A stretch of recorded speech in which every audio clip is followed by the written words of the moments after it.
At Economy, you don't have to wait for a sale. It can be yours immediately. Everyday low prices on the best brand names, and we finance it interest-free. Furnishing the Chippewa Valley since 1950. Economy Furniture's for me.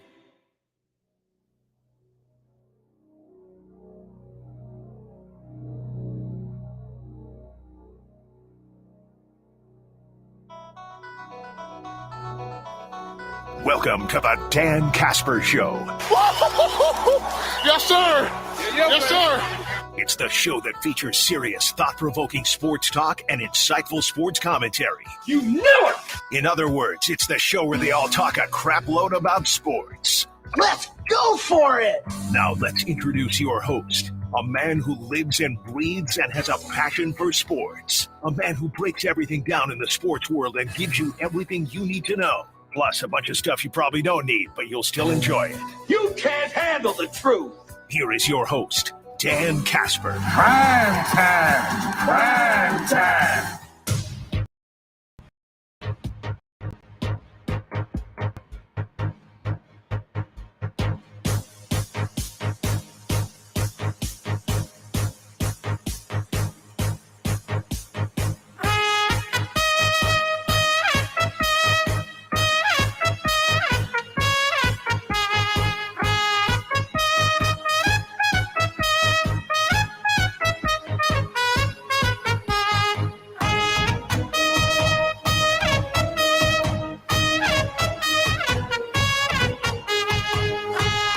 What up, everybody? Good morning and happy Wednesday.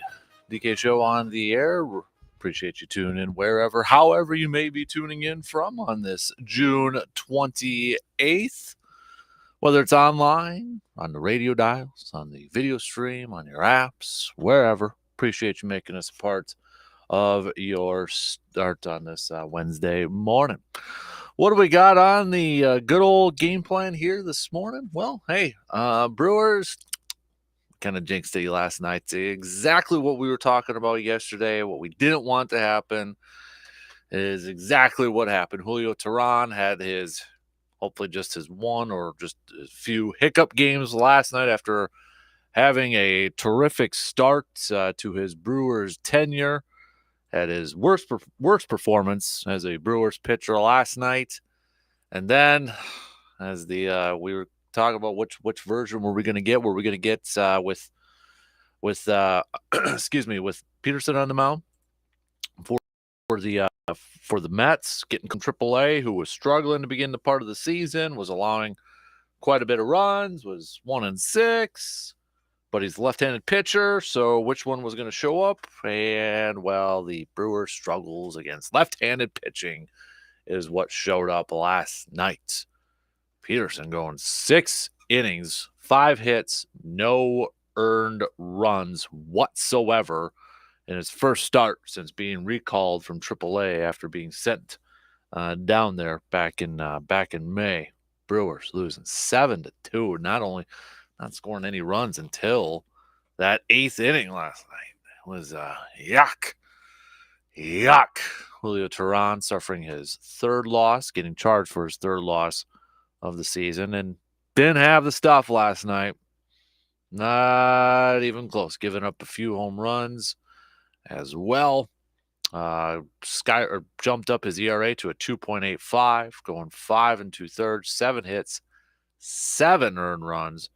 Just 2 strikeouts last night, too. So hopefully that's just a little bit of a fluke. And, once in a while we see these starting pitchers kind of go through some of these outings once in a while. But hopefully this is just one of very, very, very few. But 4 home runs Julio Teheran gave up last night. So, Brewers, hopefully we'll be able to move on from that game last night and get back at it tonight against the Mets. Wade Miley going to be on the mound for the Crew tonight in his third start back from coming off of the injured list.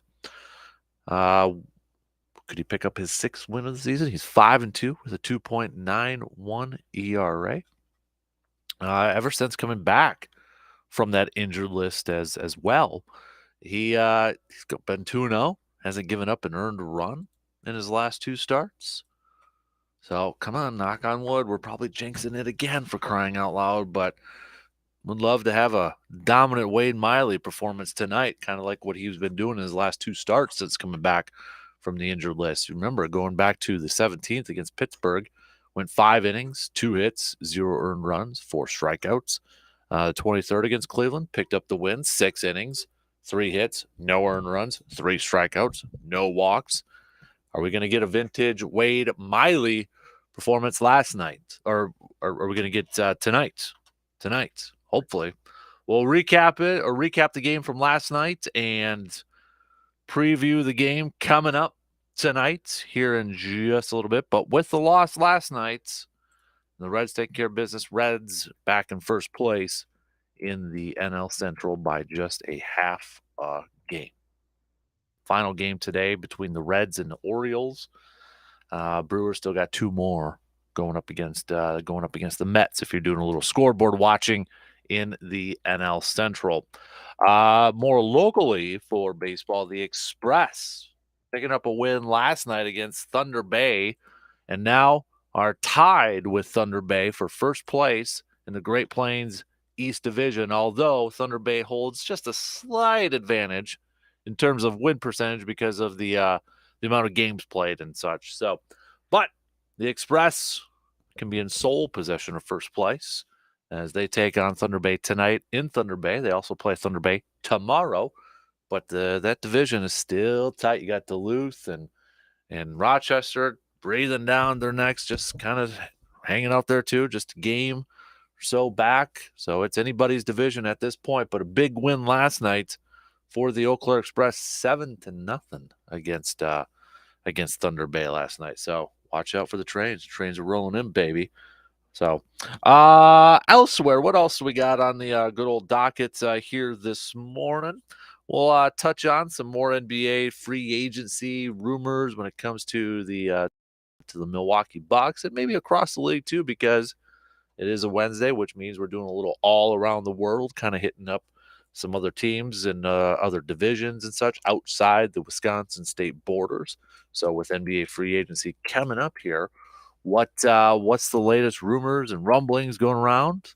We'll hit that up. There was one, and that's the thing where we got to be a little bit careful of in terms, when we say something's been reported or anything like that. But Mr. Colin Cowherd yesterday put out a trade proposal for the Bucks and the Mavericks, where he said, Bucks should send Chris Middleton to the Mavericks for Luka Doncic.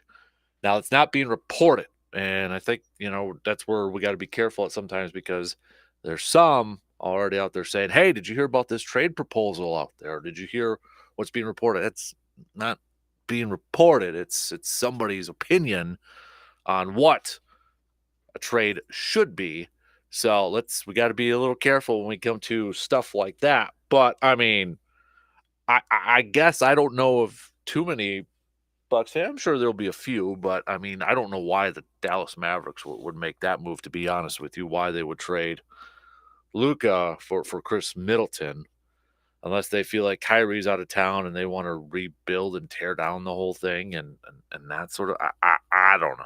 I don't know. But, I had somebody reach out to me late last night via the social media, asked if I had heard about this report, and a quick Google search just said it was kind of one of those talking points out there, throwing a little speculation and that sort of stuff out there. So got to be a little careful when it comes to stuff like that. But again, I don't know why Dallas would make that move, But we'll go through some of the other reports out there, stuff that's actually being kind of reported and not just thrown out there saying, hey, this should happen or they should do this and that sort of thing. So with NBA free agency coming up here, we'll get you the latest on that.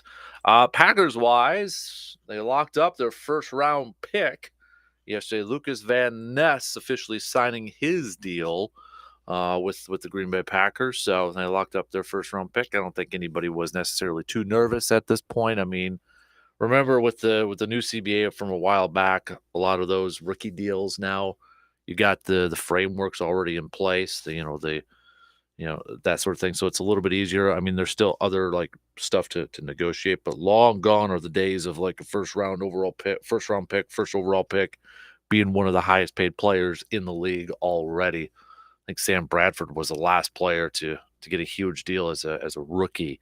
So, but that's why you see a lot of these, contracts get done easily, and there's some that are still kind of hanging out there and such. But Packers getting it done, 4-year deal with almost about $17.4 million for Lucas Van Ness. So, since it's Lucas Van Ness Day, what are your realistic expectations for the rookie first round pick this year? Now, let's assume, and I know it could be a little dangerous to assume this, but just for conversation's sakes, let's assume Rashawn Gary is going to be ready to go week 1. Now, I know that might be a little bit of a stretch. We don't know the full details on his recovery and timeline on that, as Packers fans should be well aware of. Everybody heals differently from ACL injuries and such, so it's kind of a dangerous thing to speculate on ACL injuries and any injury and time frame on that. But let's, for conversation's sake, just say that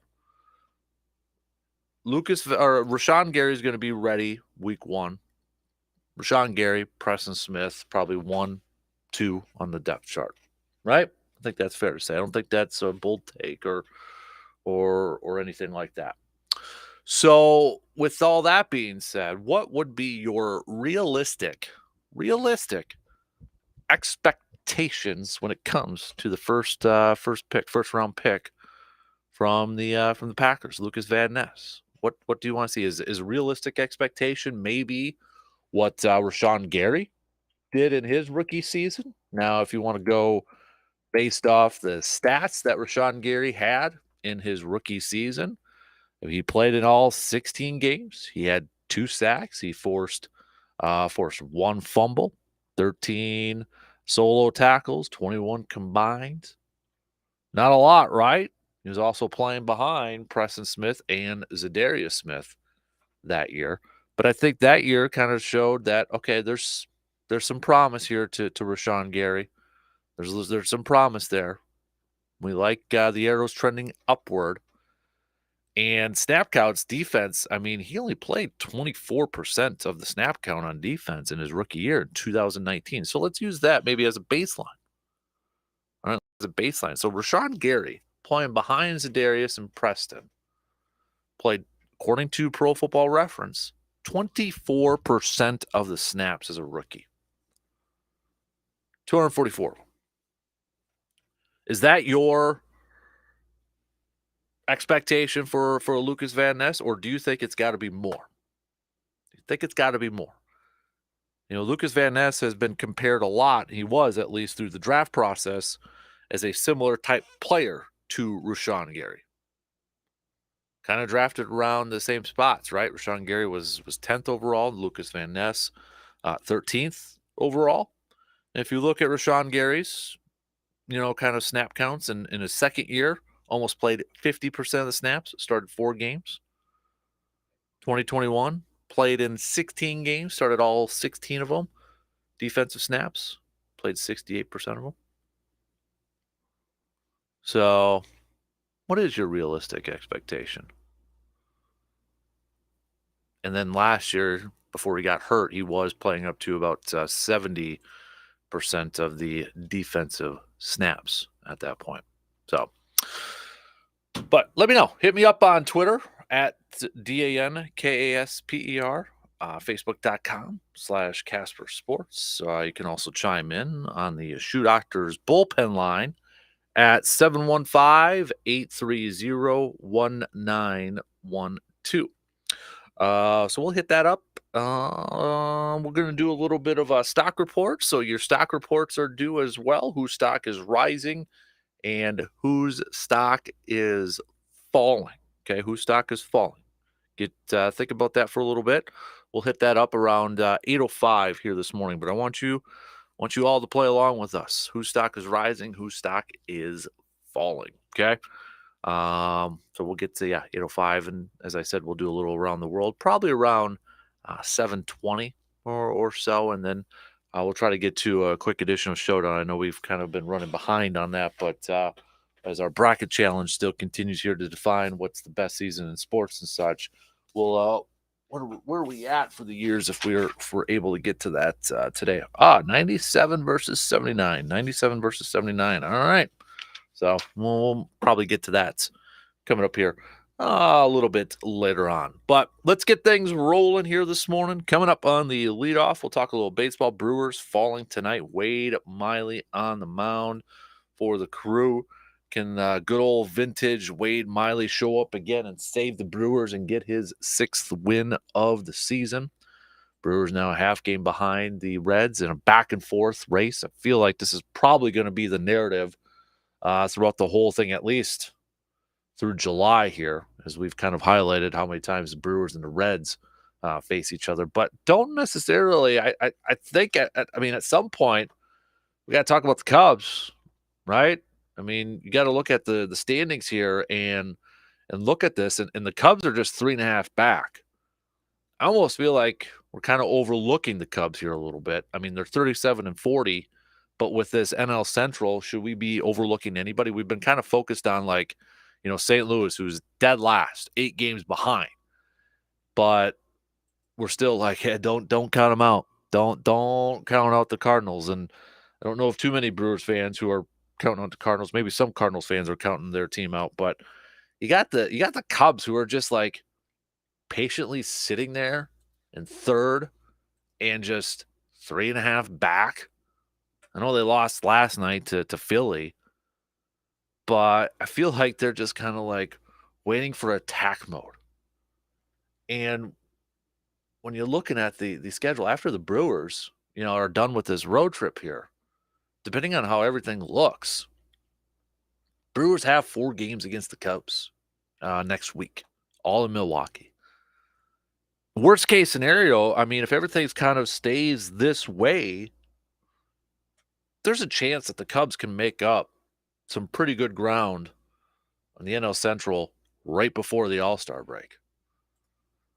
So are we kind of overlooking, and when I say we, I mean Brewers fans and maybe non-Cubs fans, but maybe you're a Cardinals fan or whatever have you, but are we kind of overlooking the Cubs? I'm not saying the Cubs are like World Series great team, but just given the division as a whole, we've been kind of overlooking the Cubbies here at this point, just sitting there, just kind of like treading water, it seems like, and they're just waiting for maybe a little bit of a run. And you kind of look at that next week's series, that 4-game series against the Cubs, and maybe holding your breath there a little bit if you're a Brewers fan. I don't know, but it's just kind of been hanging around there, hanging around a little bit.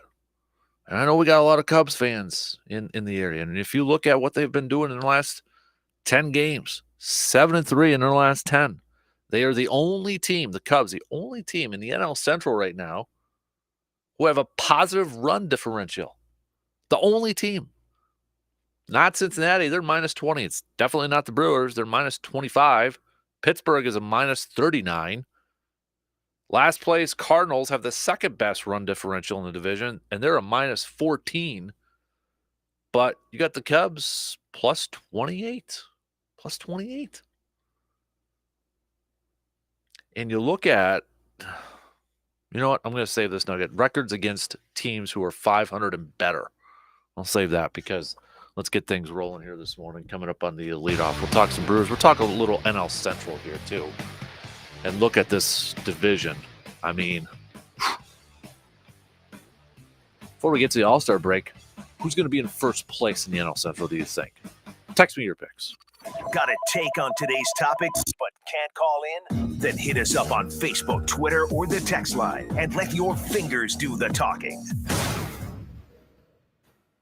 All right, weekend warriors, how's your body feeling right now? Knee pain still bothering you? That old injury that you never got fixed starting to flare up again? Sounds like it's time to take yourself in for a good tune-up. And there's no better place to go in the Chippewa Valley than Chippewa Valley Orthopedics and Sports Medicine. Whether you're a high school or college athlete or a weekend warrior dominating the softball fields, Chippewa Valley Orthopedics and Sports Medicine wants to help you reduce your pain and get back on the field of play. Just schedule an appointment today by visiting cvosm.com and start living that pain-free, healthy life. How do you begin your mornings? If you're like many people in the world, and like me, you begin it with coffee. But not just plain burnt coffee, quality coffee. Coffee from Cabin Coffee in Altoona. Hot, iced, blended. Doesn't matter what your go-to style is, Cabin Coffee has something for everyone to help make your mornings go just a little bit better. And at Cabin Coffee, they even roast their own coffee, and you can get your own bag of freshly roasted and ground coffee, which is perfect for me since I'm up earlier than the majority of you. Begin your mornings just a little bit better with Cabin Coffee in Altoona. Service Master of Chippewa Valley is your local expert when it comes to fire and water damage, carpet and air duct cleaning, mold remediation, and trauma. They're when you need them 24 hours a day, 365 days a year. Trust comes in the yellow truck. Learn more at ServiceMasterChippewaValley.com.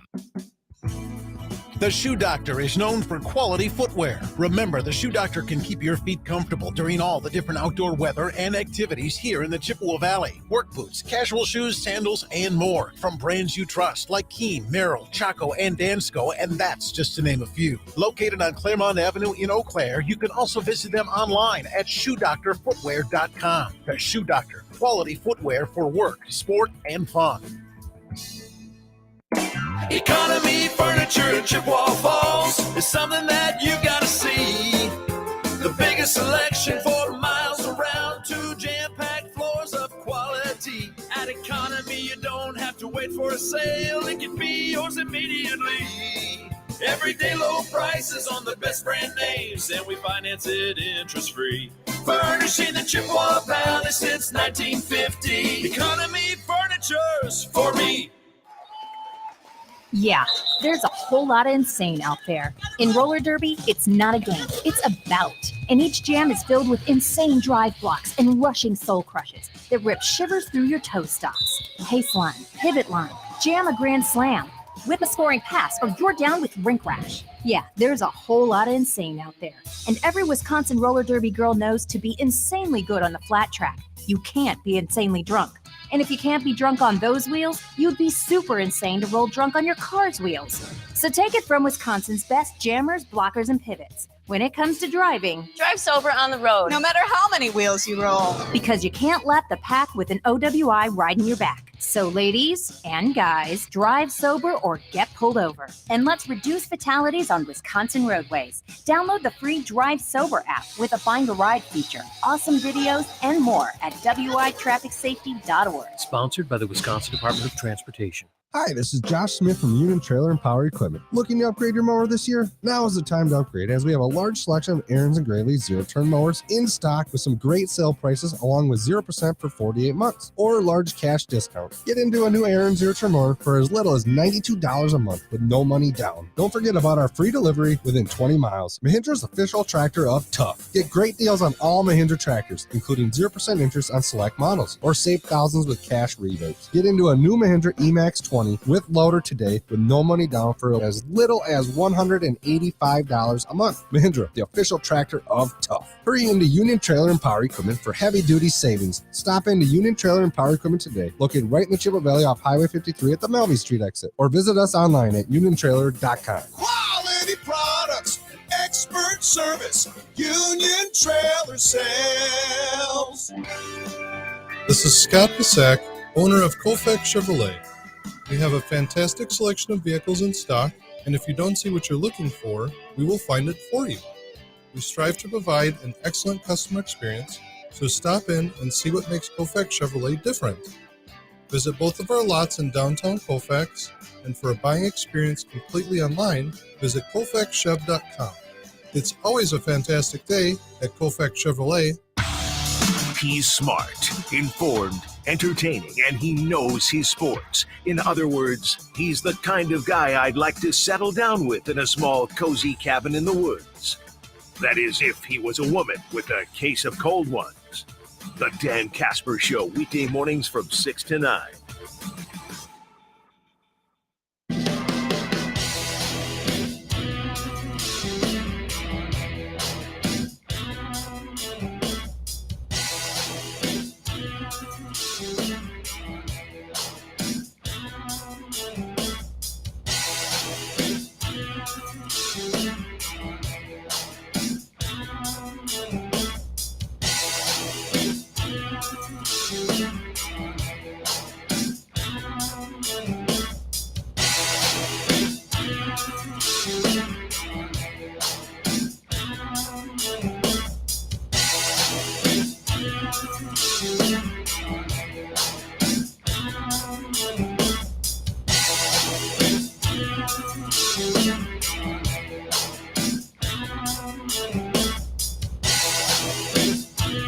Third annual Casper Classic coming up in just a little over a month. If you haven't gotten your team signed up now, what the heck you waiting for? Visit sportstalk1051.com and sign up your team. We've got a few spots left up for that 1 p.m. tee time, two-person scramble. Just for $90, you get 9 holes of golf, cart included, free meal, 3 drink tickets per person, so 6 total. Up on there as well.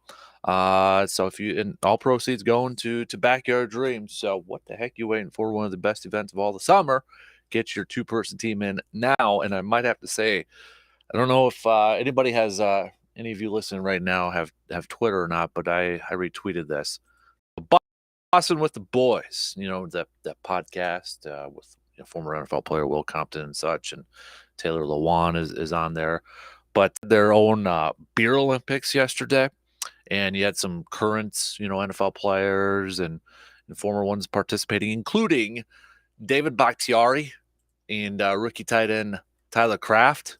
And I think we all knew David Bakhtiari was a pretty good beer chugger, but the first event that they did was Das Boots, and Bakhtiari just dominated. So Bakhtiari and Kraft, by the way, solid, rookie stepping in there and, building some chemistry with your offensive linemen, doing or I should say, did I say Taylor Kraft? Tucker Kraft. Yeah, Tucker Kraft. Doing some team bonding over doing a little Das Boot over there. But if you haven't seen the video, I retweeted it up. I don't know if anybody has seen the movie Beer League or anything like that, or not. What's that movie with the guys from Super Troopers on there, and they go to Germany and do the beer thing over there. I'm blanking on it right now. Anyways, Bakhtiari would be like a perfect person. Or Dean Blandino was officiating everything over there too. So well put, but Bakhtiari just it's like he has a valve in his throat, an extra valve, and you just open it up and it just goes down smooth. But Tucker Kraft, not bad either, hanging out with the veteran O-lineman and getting it done over there. They got some cool events over there. We might have to do something like this for the Casper Classic. I don't know. I'm trying to come up with a couple other events to do, maybe between the 10 and the 1 tee times, or even after the 1 p.m. tee times for the morning group, and the other thing. Try to do some other stuff. So if anybody's got any ideas and such out there, let me know. I'm open for some creativity out there. Okay, something to have a little fun and such. So, all right, let's get things rolling here on the leadoff and talk a little Brew Crew here. So Brewers lost last night, as we already talked about. Brewers getting plummeted. Julio Teheran didn't have his stuff. Brew Crew losing 7-2 now, half game back from first place in the Central against the Reds there. Wade Miley going to be on the mound tonight for the Brewers. His third start since being back off the injured list. And when you kind of look at the matchups here, Brewers are going to be going up against Senga, who's 6-5 with 3.52 ERA and 14 starts. He's coming off of 2 straight losses. Although the Phillies won, he went 5 1/3 and only gave up 2 earned runs and struck out 6. The one prior to that was the Cardinals, and 4 earned runs and struck out 8. But he is a right-handed pitcher. So at least we got that going for us, which is nice. whatever that curse is with left-handed starting pitchers with the Brewers. I don't know, but good Lord. Anyways, Wade Miley coming, ever since coming off of the injured list, has won 2 straight, hasn't given up an earned run in his last 2 starts over here too. Can that continue? The Brewers need it. Brewers would love to see it. 5-2 with a 2.91 ERA. Looking at the Mets lineup, though, going up against Miley and their career numbers against him maybe makes Brewers fans just a little bit nervous here, because some of these guys have had some decent success over their careers against Wade Miley. Pete Alonso, 333, 9 at-bats. You got Lindor in 16 at-bats is hitting 313. Sterling Marte, 25 at-bats, hitting 400. McNeil, 286. So, I mean, you've got guys with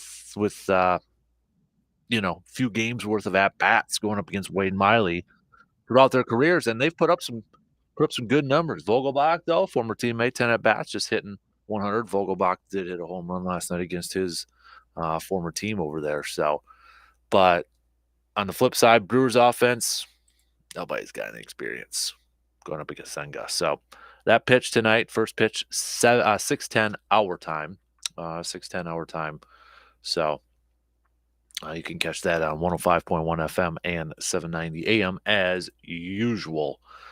But hopefully Wade Miley can go out there and kind of do what he's been doing throughout the whole season, majority part of the season, and especially what he's been doing these last couple outings since returning from the injured list. But again, the offense has to go out there and spot him some runs, put up some runs early and be aggressive at the plates.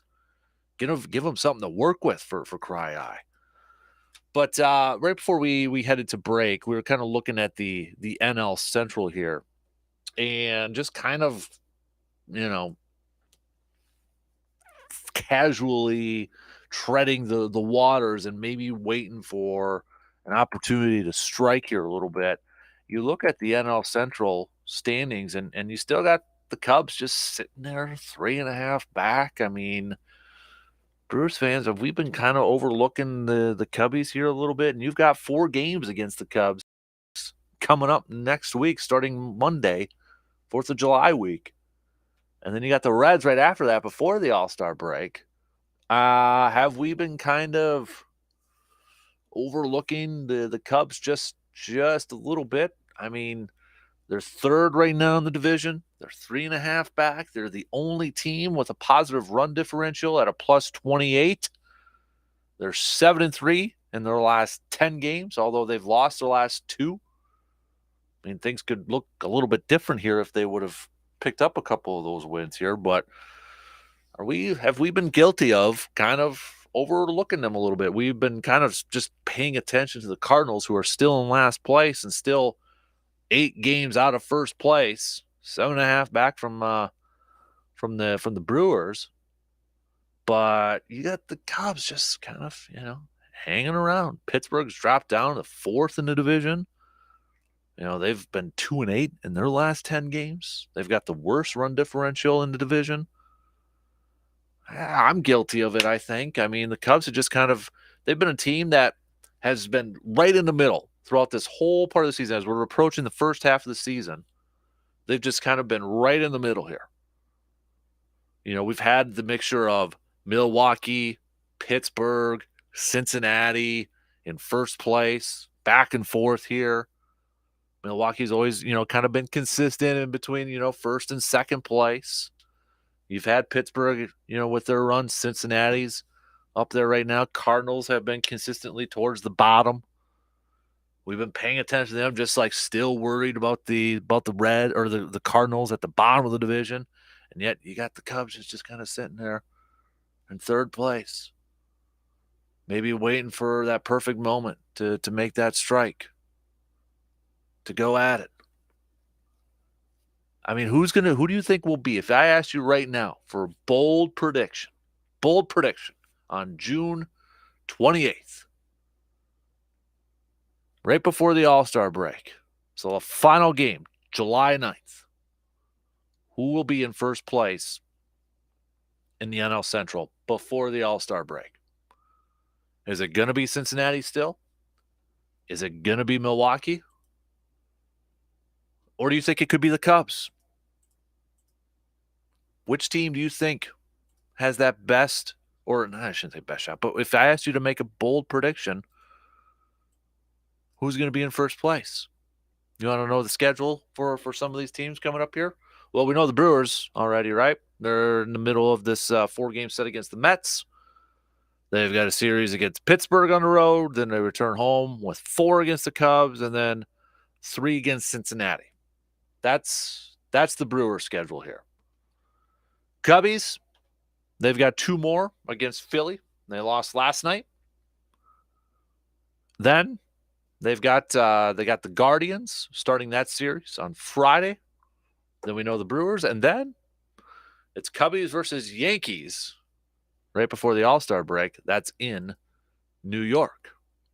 So again, Cubbies finishing up their series with Philly. Then they got Cleveland.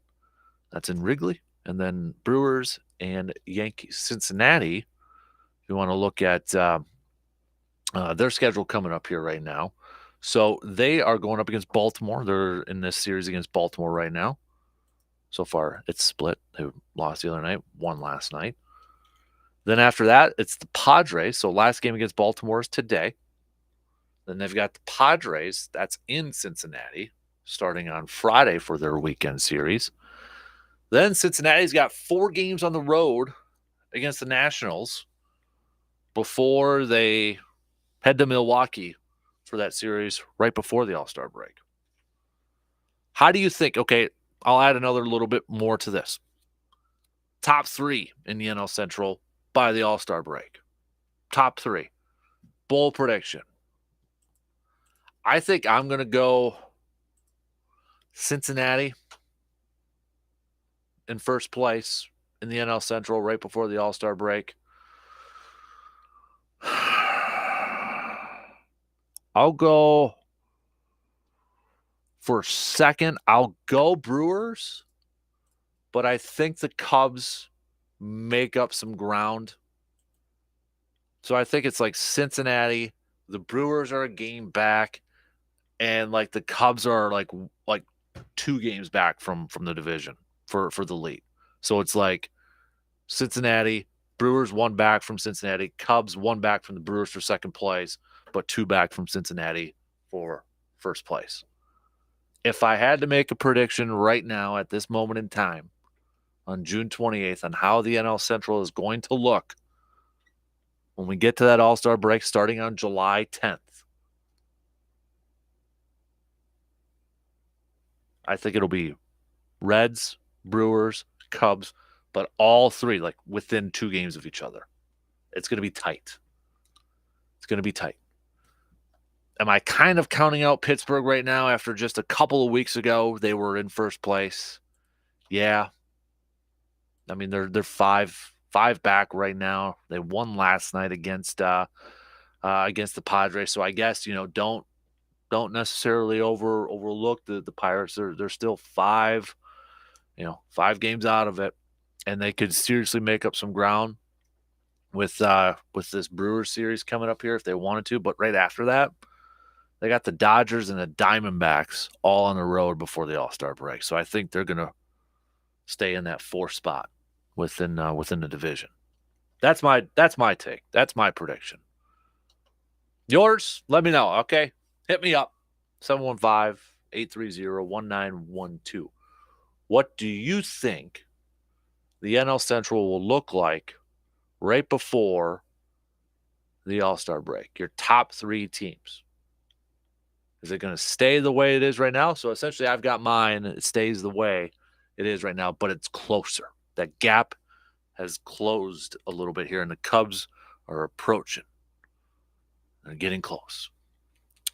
All right, let's take a quick break. The other question I had asked, so Lucas Van Ness signed up with the Packers, 1st round overall pick, signed up with the Green and Gold. What is a realistic expectation for Lucas Van Ness in year 1 with the Green and Gold? And should we compare to how Rashawn Gary had his year 1 in Green Bay? Now, again, if you missed it, we're operating under the assumption, I know it's a dangerous assumption, but for this exercise, this is what we're operating under. Let's assume Rashawn Gary is cleared and is playing week 1. So him and Preston Smith, top two on the depth chart, right? So what is a realistic expectation for you for Lucas Van Ness in year one? We went through some of the snap counts that Rashawn had in his rookie year, playing behind Preston and Zadarius Smith at that time. Should they be similar, or do you want to see more? We'll take a quick break and hit that up. Coming up in just a couple minutes.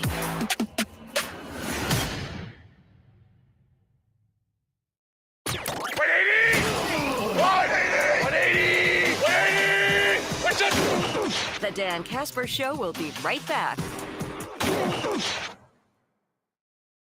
I'm going to be honest with you. I'm no Bob Vila or even Tim the Toolman Taylor. So when it comes to home improvement projects, I'm comfortable in admitting that I'm not the smartest tool in the shed. That's why when it comes to big home projects, I need someone I can trust to complete these projects for me and do a job well done. That's why I fully trust the team at Carpet City Flooring Center. See, we've got some big flooring projects coming up for our home. I wouldn't even know where to begin with the whole process if it wasn't for everyone at Carpet City Flooring Center. They're helping me pick out the flooring that looks best in our home, fits in our budget, and they're doing the measuring because me and math don't get along, and of course, professionally installing it. No poor looking floors like some of the floors in my home already look like because of the previous owners. So if you are just like me and you need just a little or a lot of help when it comes to your flooring projects, don't stress it. Make it easier on yourself and visit the good people at Carpet City Flooring Center in Eau Claire. They're located at 3109 East Hamilton Avenue. Save big money at Menards with 11% off everything for a fantastic 4th of July. Patriotic caps and t-shirts are on sale for just $3.99 each after rebate. Patriotic quad chairs with carrying bag, only $12.99 after rebate. Keep bugs away with big savings on insect repellents. An LED bug zapper bulb is just $2.97 after rebate. Good through July 4th. Savings are mail-in rebate. Some exclusions apply. See store for details. Save big money at Menards.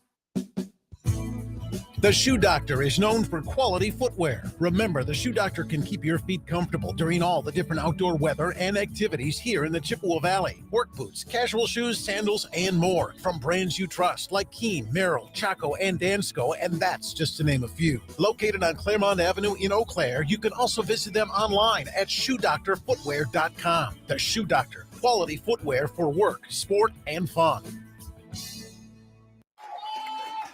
Yeah, there's a whole lot of insane out there. In roller derby, it's not a game, it's a bout.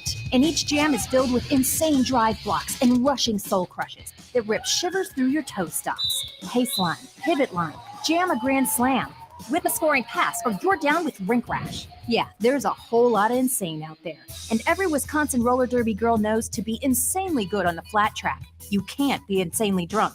And if you can't be drunk on those wheels, you'd be super insane to roll drunk on your car's wheels. So take it from Wisconsin's best jammers, blockers, and pivots. When it comes to driving, drive sober on the road, no matter how many wheels you roll. Because you can't lap the pack with an OWI riding your back. So ladies and guys, drive sober or get pulled over. And let's reduce fatalities on Wisconsin roadways. Download the free Drive Sober app with a Find a Ride feature, awesome videos, and more at witrafficsafety.org. Sponsored by the Wisconsin Department of Transportation.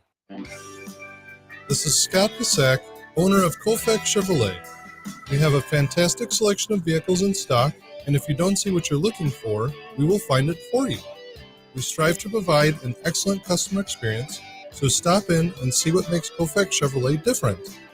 Visit both of our lots in downtown Colfax, and for a buying experience completely online, visit KofakChev.com. It's always a fantastic day at Kofak Chevrolet. Service Master of Chippewa Valley is your local expert when it comes to fire and water damage, carpet and air duct cleaning, mold remediation, and trauma. They're when you need them 24 hours a day, 365 days a year. Trust comes in the yellow truck. Learn more at ServiceMasterChippewaValley.com. Stand by as we continue our dig for the truth and the toy at the bottom of the cereal box.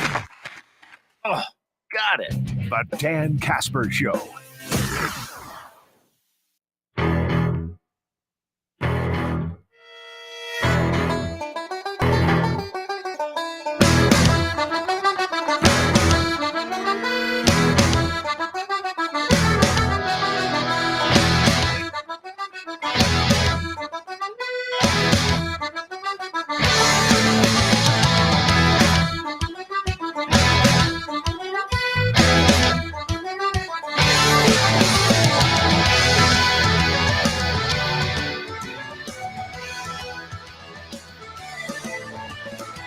What should be your realistic expectations when it comes to Mr. Lucas Van Ness? First round overall pick from the Green Bay Packers. This past draft, just a couple months ago, locked up his deal, officially signed. Now he just got a couple of the third rounders left for the Packers to sign up from the rookie class here.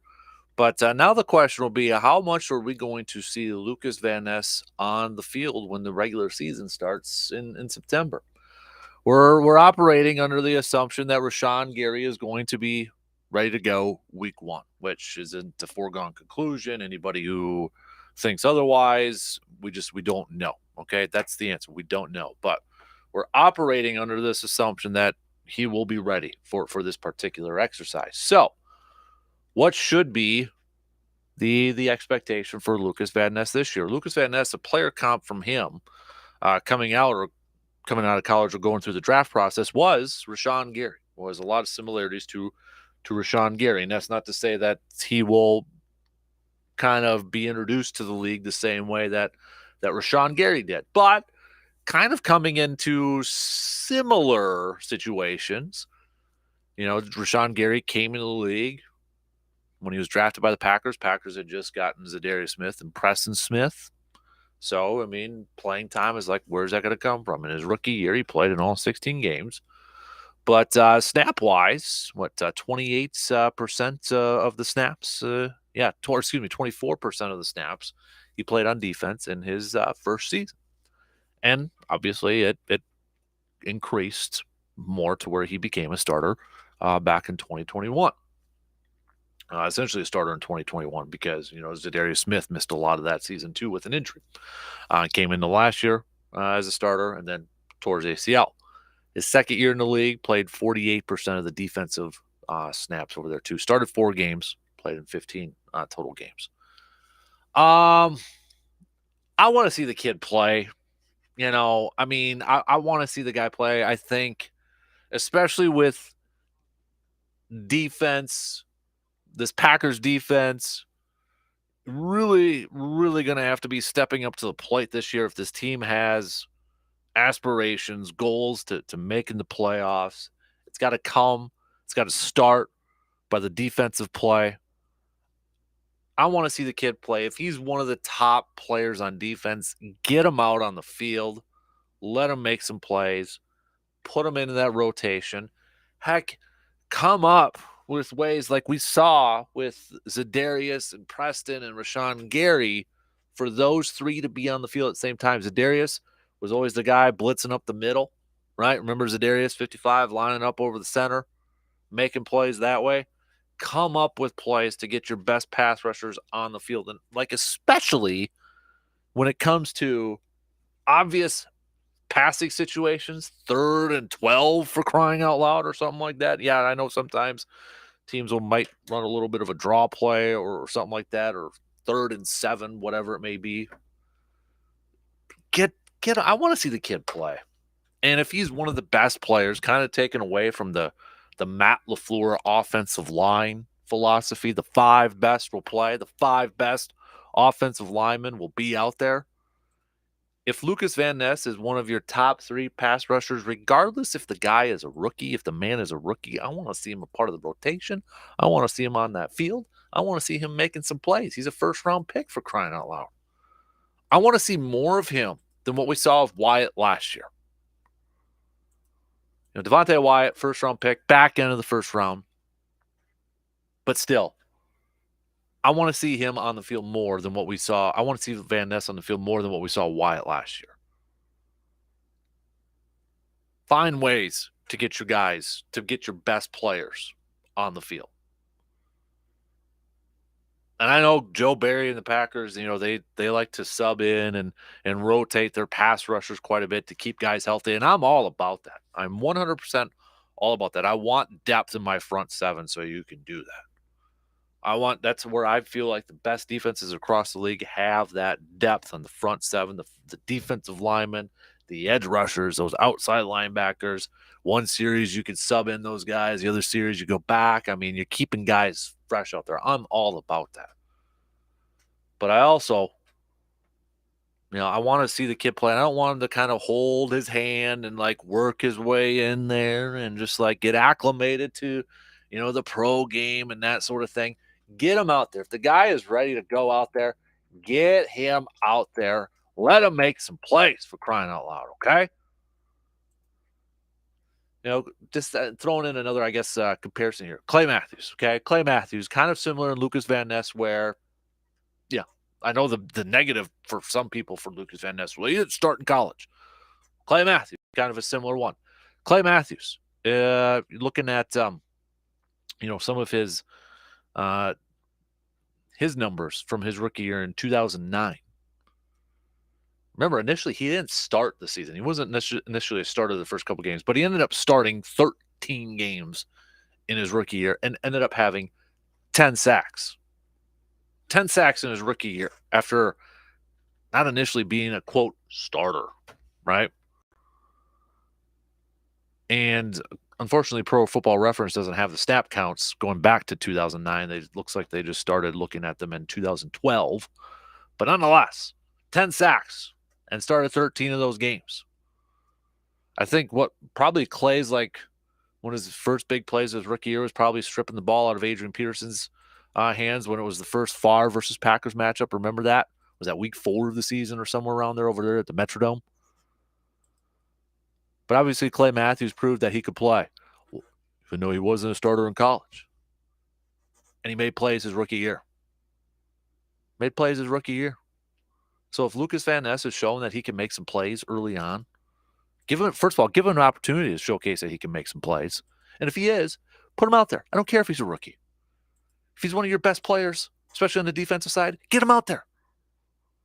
If you want this team to go to the postseason, you got to make sure all your best players are out there and making plays. We've got a few minutes left. Good morning, Morgan. Hey, Kasper. How's it going? Good. How are you? Good enough. You threw out Clay Matthews' name. There's a name I haven't thought about for a while. I still love watching Clay play. Mm-hmm. That was good times. Yeah. That was good. Doing the Predator and all that. Uh-huh. So Earth is, one thing. We got the hazy air quality going on. Got the fire thing in Canada blowing in here. Mm-hmm. Right now, they're doing a simulated Mars experience. So did you hear about this? I saw a headline where like the 4 people are doing it. Yeah, it's called Real World Fake Mars. There's a hangar at Johnson Space Center. It's the setting for non-astronauts to basically begin a 1-year residency there, and it's supposed to simulate life on Mars. So NASA says the goal is to examine physics, mental effects, that kind of thing, and then living on Mars and what that might be like for a year. Is this something you would do? You know how they kind of recruit random volunteers? No? No. Why not? That's not. I can't be in a. I just think of Biodome. Remember Right. the movie Biodome? Or was that Pauly Shore? I don't think that was Pauly Shore. Was it Pauly But Shore? I do remember. No, it was one of the Baldwin brothers. Wasn't it the one with the big mouth, Stephen Baldwin? Yes. Right. Okay. Oh no, Pauly Shore was in there. Yeah, it was Pauly Shore and Stephen Baldwin. So there you go. Okay. Yeah. It's very rare that Pauly Shore pops into my head if it's not an actual thing. Best Pauly Shore movie is Son-in-Law. Thank you. All right. Yep. Agreed. Yep. So if we're gonna talk about who you would put yourself on Mars with, those sports figures. There's a total of 4 people on the simulator for Mars. It's like the golf foursome question, right? A little bit, but different. But different because now you're living with them. You're not playing golf with them. You don't have to put together a team. Should we do it? So a year? Family is out. You're talking sports figures only. A year on a simulated Mars experiment. So you're not living on planet Earth. You're out of your element. You don't have your normies, anything like that. Who are you picking? Who are you recruiting? Who are you building on the roster? Strategery. Mm-hmm. And maybe you'd pick some people who are kind of out of this world already. So Aaron Rodgers might be one of them with experience that way. Little psychedelic action. And darkness retreats and that. Yeah. But I don't think I could handle him for a year. He seems high drama. Yeah. He seems like the friend in the group that when they walk through the door, you're like, who told him we were here? Yeah, exactly. Like that guy. I was just talking about David Bakhtiari. I might hang out with him for a year. Yeah? See, I'd pick Donald Driver. Chugger. He seems like super nice guy. He's always in a good mood. He's got a big smile. I'm going to be stuck in a biodome for a year. I need some comedic relief. Okay. To kind of get Barkley? through it.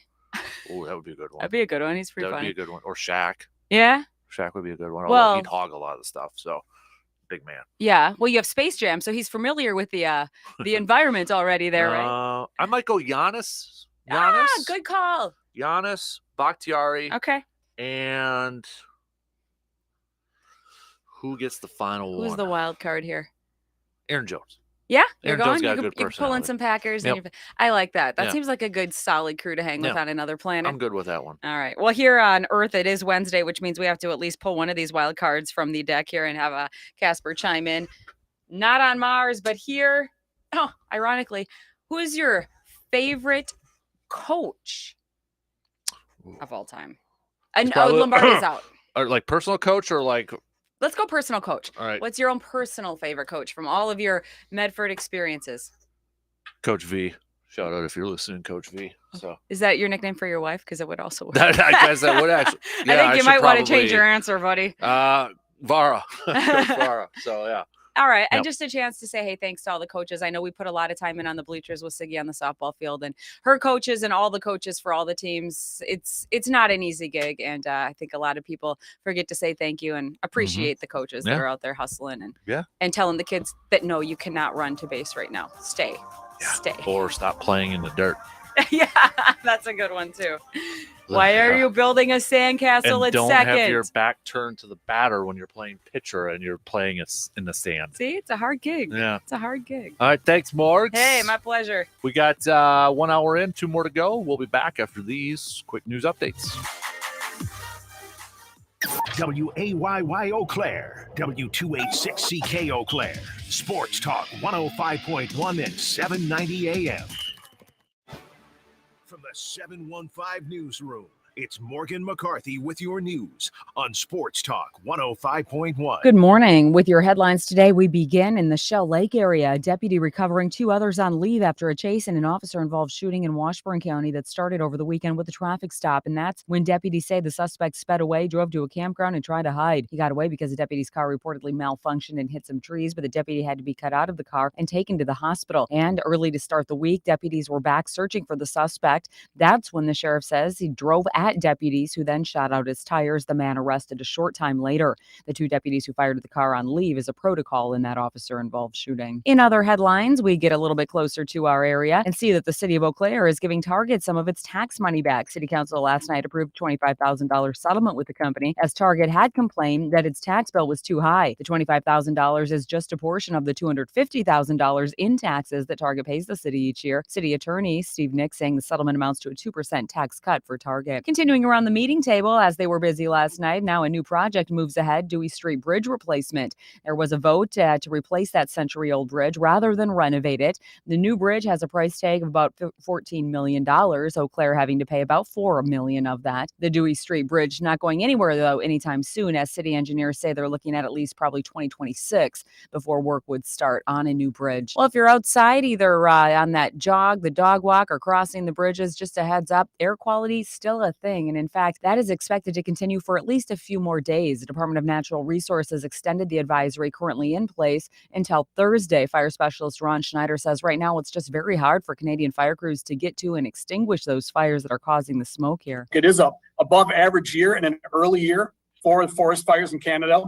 And they're definitely facing the high fire danger and the drought situation, just like we are here in the Midwest. The DNR says everyone should be limiting their time outdoors, and those who have lung conditions, the elderly, or very young should stay inside if they can. And speaking of that toasty weather, if you're outside and you're reaching for something cold to drink, besides a Man Cave Light, turns out iced tea, not the worst option. On any given day, 69 million Americans reach for a glass of iced tea. A study done by Natso.com says women drink more of it than men. A glass of iced tea is about 90 calories, no sugar unless you add it, and an added kick of caffeine and antioxidants. Oh, and there's one more benefit to drinking tea cold. It contains a bioactive compound called gallic acid that's good for skin and brain health. Of course, you can add a wedge of lime or lemon to jazz it up, and also you won't get scurvy. I'm Bree Tennis, NBC News Radio. Same rules on the back of a can of Man Cave Light. If you want to jazz it up, of course, you can add a wedge of lime or lemon to jazz it up, and also you won't get scurvy. Bonus for Sports Talk 105.1. I'm Morgan McCarthy. Air quality remains a concern this morning, with chances at some showers and storms moving through our northern counties later this morning. Otherwise, this afternoon into the evening, another round of showers and storms develops after our temperatures climb to the low 80s. This time around, these showers and storms may have the potential to turn severe, with primary threats of damaging winds and large hail fizzling out by midnight and temperatures dipping to the mid-60s. I'm Skywarn 13 meteorologist Mike D'Andrea. Rain fell over many parts of the growing areas of the country this past week, but the crop's still not looking super. Let's take a look at some farm news this morning on Sports Talk 105.1. Rains did fall over some parts of the country this past weekend, but many major growing areas got nothing. Places like Kansas, Missouri, and much of Illinois missed out on those rains and remained very dry. This week's crop progress report shows the corn crop across the country is now rated just 50% good to excellent, down 5% from a week ago. The lowest rating for the corn crop at the end of June since the major drought year of 1988. Soybeans are rated 51% good to excellent, down 3 points from last week. And like the corn harvest, the rating is the lowest since back in 88. High temperatures are also a problem as the forecast calls for temps in the 90s and even near 100 as far north as southern Illinois later this week. Here in Wisconsin, our crop ratings are below the national average. Our corn is rated just 42% good to excellent this week. That's down 8% from a week ago. Soybeans this week are being called 45% good to excellent. That's down 7%. Other crops across the state aren't much better. Oats are rated 45% good to excellent. The winter wheat crop, 49% good to excellent. State farmers have also put up 24% of their second hay crop. That's a few days ahead of normal. Hay is rated just 40% good to excellent this week. Those ratings don't take into account all the rain we've had over the past weekend, though. And we could use more rain as topsoil moisture ratings this week show moisture just 27% adequate with no surplus moisture anywhere in the state. And it's time once again to nominate candidates for the Farm Service Agency's county committees across the state. Any farmer can be nominated if they take part in USDA programs. Each year, 1/3 of a county is involved in those elections. Nominations are due at county FSA offices by August 1st. Let's look at some farm news this morning on Sports Talk 105.1 and AM 790. I'm Bob Bosold. The brands you trust, prices you'll like, the service you'll love every time you buy. Appliances for your home at Amundsen's. It's grillin', chillin', and spillin' time. From grass stains to barbecue sauce, Amundsen's has you covered with hot buys from Samsung laundry sets from $14.99 while in-stock quantities last. Come to Amundsen's in Eau Claire, Chippewa Falls, Rice Lake, or Hayward, or shop us online at Amundsen'sAppliance.com. Amundsen. The free AutoZone Fix Finder service can help troubleshoot the likely cause of your pesky check engine light for free and get you back on the road. Restrictions apply. Get in the zone. AutoZone.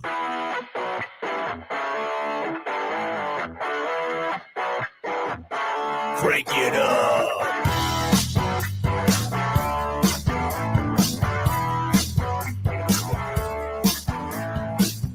Hey!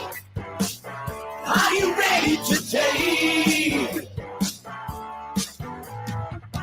Tee it up! Yeah! He's on his way!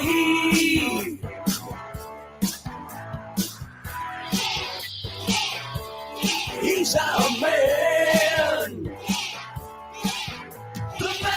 The myth, the legend, that's Dan.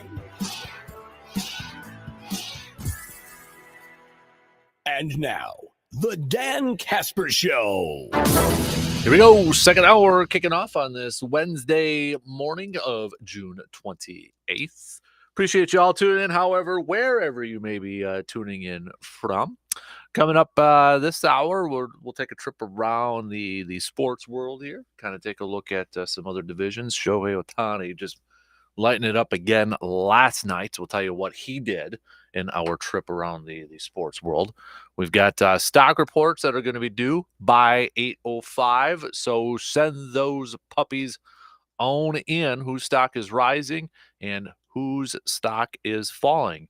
And then coming up at 8:20, we'll try to get to a showdown matchup, but coming up at 8:20, quick chats with a gentleman named Greg Jacobson. If that name sounds familiar to anybody, he's the Cube national champ and world champion. He's right here in Eau Claire. Have you ever tried Cube, Lucas? I did, like at the very beginning. It was actually played at, I think it was the first of the Renaissance festivals up in Chippewa Falls, where Newborn Village is now.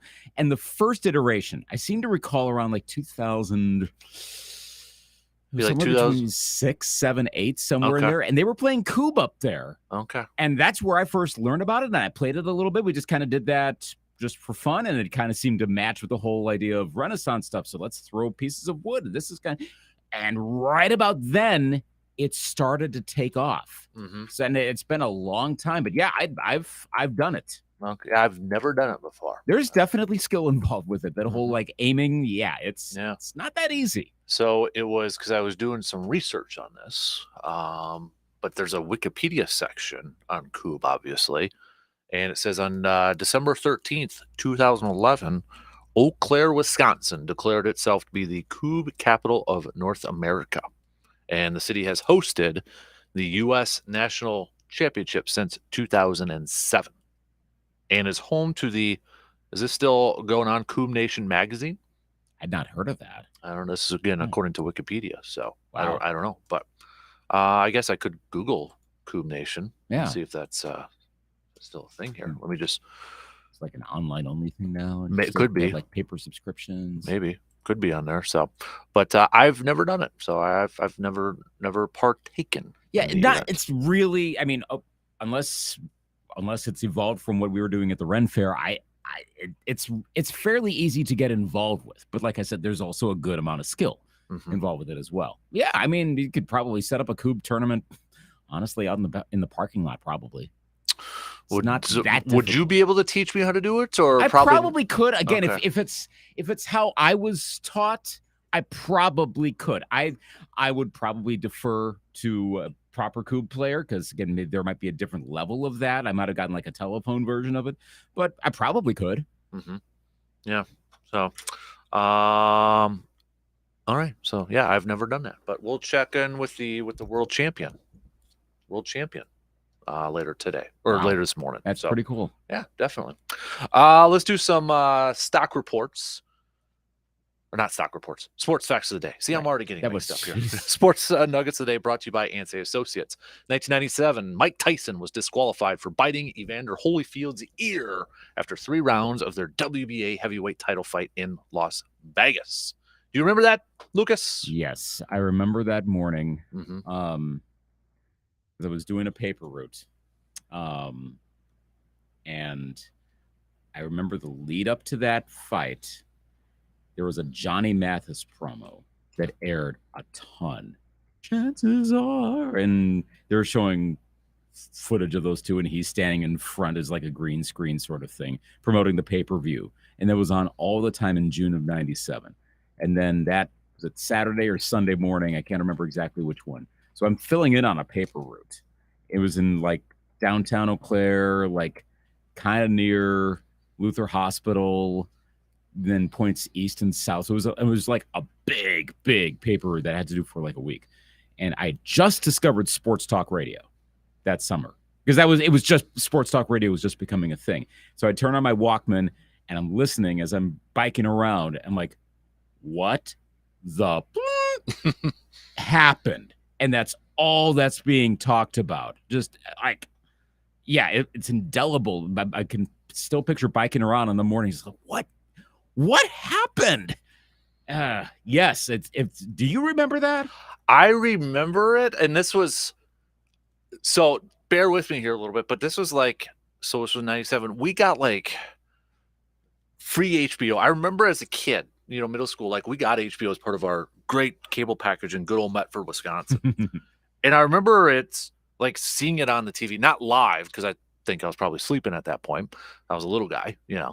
But I remember watching the highlights afterwards, seeing it on TV and such, and remembering like, what the heck? It might have actually been watching ESPN afterwards, but I know we had HBO as a kid, so I might have been watching the mothership, the morning of, because that's what you did as a middle schooler, watch nonstop ESPN, even though it was the same show every single time, but they Right. made it sound like it was live every single time. Wow, the same joke again at the Right? same highlights. Wow, they had the same facial expression and everything on there. It was like, how are they doing so this? good. My babysitter even, I remember, tried telling me one time that no, they do this every time. They already said it. No, it's not. So come on now. But no, I remember it. I can still picture Tyson, kind of doing the chomp sort of thing. Oh man. And Holyfield's reaction. I still can picture it in my mind. Yeah. To this day. Oh wow. Wow. I mean, I've obviously we've seen the footage, and then everything that came out of that, like suddenly it became this pop culture thing. And who's the ref again? Miles. Oh yeah. Oh my goodness, Miles. Because I can picture him. I can clearly picture him. It's not Miles Teller, people. I'm right. Red Mills. No. Oh yeah. Yes. Because I think of Mills Lane. Sorry, I was Mills Lane. Because every time I picture him, I picture the celebrity death match. Right. Yeah. Okay. I'll bet the celebrity death match referee. Didn't that kind of come out of this? And obviously, like, this made him a personality. Like, well, because he had Judge Mills Lane started the next year. By the way, Mills Lane just passed away in December. Yeah, I know. Not that long. How old was he? He's 85. Yeah. Dang. Yeah. It was him because one of his phrases was "Let's get it on," and that's what I remember from Celebrity Deathmatch as a kid. Oh yeah, let's get it on. But it was always like let's get it on. Like, it was kind of muffled. Yep. Oh, Celebrity Deathmatch. Hey, can we bring that back? These clay molds and all that. Like, okay, if you could do a Celebrity Deathmatch, Lucas, who would you put in there right now? Oh wow. A reboot of Celebrity Deathmatch. See, I was trying to think of like late 90s personalities and who was actually on the show. Who's got like some of the best? Okay. Because she is as white hot as anyone comes right now. Taylor Swift. But who would be like, who's her, like, I don't get into the drama of that stuff. Okay. So maybe every single one of her exes. Oh, I was thinking, would it be another like female singer? It could, but that she doesn't. I mean, those beeps have usually been like overhyped. The fun part would be to take all the exes and watch how she manages to like disembowel them and like live in Texas. take like John Mayer's arms and wrap them around him like 30 times over. Just all sorts of weird claymation stuff like that would be hilarious. Yeah. And I'm sure there are way better ones out there. But yeah, that one would get attention. Who would I want to see in a celebrity? I mean, if we want to do like a Wisconsin version, we could do Rogers versus Goody, if you want to do that. Oh gosh, could you imagine MTV doing a Rogers Clay thing and trying to be like over exuberant on his personality and all that sort of stuff? You know, like how they would do stuff like that. Oh, they would have a field day with Rogers. They have like a big vaccine needle go like right through his stomach. I mean, that's what would happen. Mm-hmm. Man, psychedelics and everything over there. Oh, so, gosh. But hey, each to their own, I guess. But what would I want to see? Have like a big vat of dairy milk. Who's like barking at each other lately these days? Who isn't? Kevin Durant versus Twitter. Just the Twitter Elon icon. Musk versus Kevin Durant. Yeah. Or just like the Twitter icon versus Kevin Durant. Something like that. Let's see. Who's on TMZ right now? Because, I mean, if you want to go, the funny thing is, the very first thing is Taylor Swift fans keep hating on ex-boyfriend John Mayer, ignoring her call to go easy. It's literally the first thing. I think that may have popped in my mind because I don't know if you'd heard when she performed in Minneapolis, she broke out Dear John for the first time in a decade and told everyone, hey, just lay off. I was really young. Don't do that. Hey, Swifties, don't go online and rip on him. So, of course, her fans are like, screw that. We're gonna do online harassment anyway. Like, oh, cool. This is great. What else is in here? Give it some time. There'll be a good beef. Like, okay, you could do like that whole Vanderpump whatever. I don't get it. I don't know. Like, everyone's going nuts about it, and I'm like, what is this? But it's a Real Housewives. I don't know. Sure, throw them in there. Mm-hmm. I guess. I don't know. There are enough rap beefs too, like Drake versus someone. I'm trying to think of like a good sports one. What would be a good sports one? Like, who just hates each other right now, where they need to make some clay models of each other and go at it? I'm sure Draymond has an issue with somebody right now. Draymond has an issue with everybody. Coach Malone versus LeBron. Kyrie versus Earth. That's a good one. But which version of Earth? Is it flat or circular? It'd have to be circle, right? Because he thinks it's flat, so it'd have to be circle and versus Kyrie. Yeah, globe Earth. Yeah. One of those old school ones on a spinner, sort of thing. Oh, no, it's Kyrie versus flat Earth. It's all going well. And then suddenly, right when he's about to win, like he stretches all out, like extra stretch.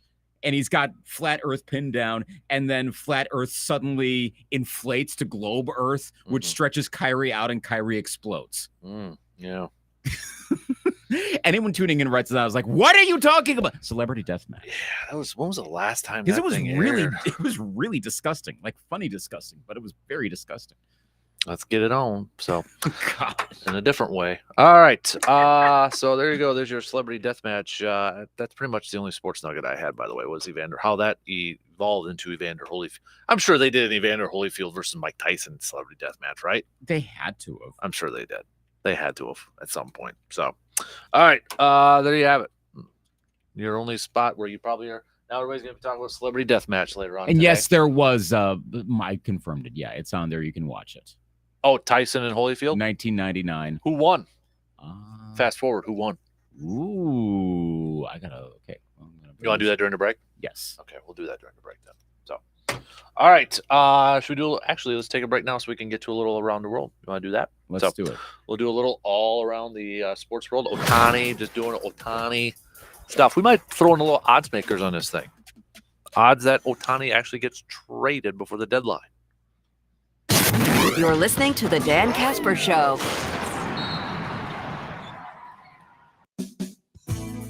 The Shoe Doctor is known for quality footwear. Remember, the Shoe Doctor can keep your feet comfortable during all the different outdoor weather and activities here in the Chippewa Valley. Work boots, casual shoes, sandals, and more. From brands you trust like Keen, Merrill, Chaco, and Dansko, and that's just to name a few. Located on Claremont Avenue in Eau Claire, you can also visit them online at ShoeDoctorFootwear.com. The Shoe Doctor, quality footwear for work, sport, and fun.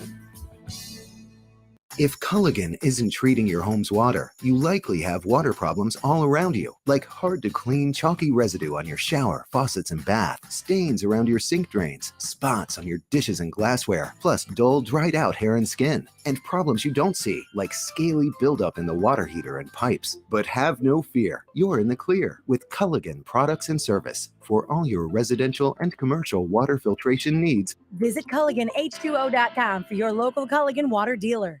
Hunters, let me ask you a question. In your gun cabinet, do you have a deer rifle that's been passed down throughout your family? Maybe from your dad, grandpa, or great-grandfather? I do. I've got an old 30-30 bolt action that's been passed down throughout the years. And it was my first deer rifle I used when I was 12 years old, and it will be my son's first deer rifle as well. Every deer rifle has a story to tell throughout the years. Stories about that big one you got and missed. So if you're looking for that new deer rifle to begin a new set of stories, let Tilden Gun help you write that new chapter in your deer hunting book. Whether you're looking for a new deer rifle for yourself so you can continue the tradition of passing along that older rifle to your young one, or looking for your first-time hunter's first deer rifle, Tilden Gun can help you. They did for me, and they will continue to help me write these stories in my deer hunting book. The added extra bonus about Tilden Gun, family-owned and operated, and the best deals in the Chippewa Valley. Just visit Tilden Gun today at 12427 90th Avenue in Chippewa Falls and visit tildengun.com. This is Scott Pasak, owner of Kofak Chevrolet. We have a fantastic selection of vehicles in stock, and if you don't see what you're looking for, we will find it for you. We strive to provide an excellent customer experience, so stop in and see what makes Kofak Chevrolet different. Visit both of our lots in downtown Colfax, and for a buying experience completely online, visit KolfaxChev.com. It's always a fantastic day at Colfax Chevrolet. Sports. You love it. We love it. And quite frankly, I don't trust anyone who doesn't love it. Do you? Is that a serious question? The Dan Kasper Show.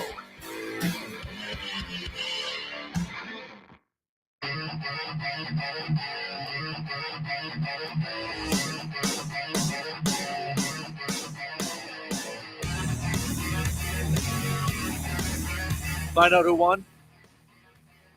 Did you do your research? I have the call for you here. Oh boy, is it appropriate? Yes, it is. I've listened to it. Okay, just making sure. Just to set this up for those who don't remember, Evander Holyfield has just been pushed off a building by Mike Tyson. Fell right into a demolition crew. This is live, by the way, right? Yes.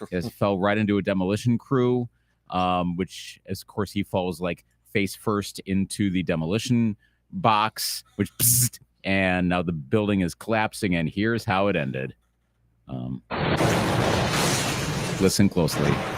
Looks like the reigning champion is Mike Tyson. What do you mean, Mitch? Well, he's reigning all over the sidewalk. And the winner is Evander Holyfield. All right.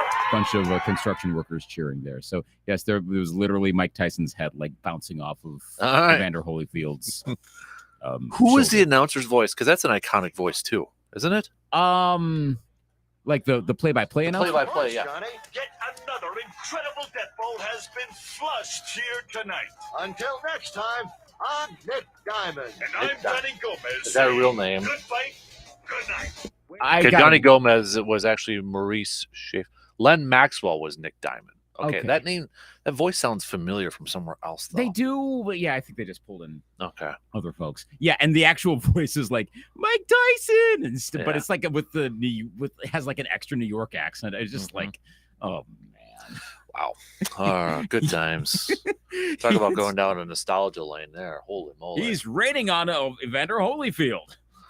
I'm trying. That voice sounds so familiar. All right. Anyways, okay, ready for a little around the world sports. Let's start off with baseball here. Actually, I'm going to throw you a trivia question. I'm going to throw everybody else a trivia question, and then we'll revisit it at the end here. Okay.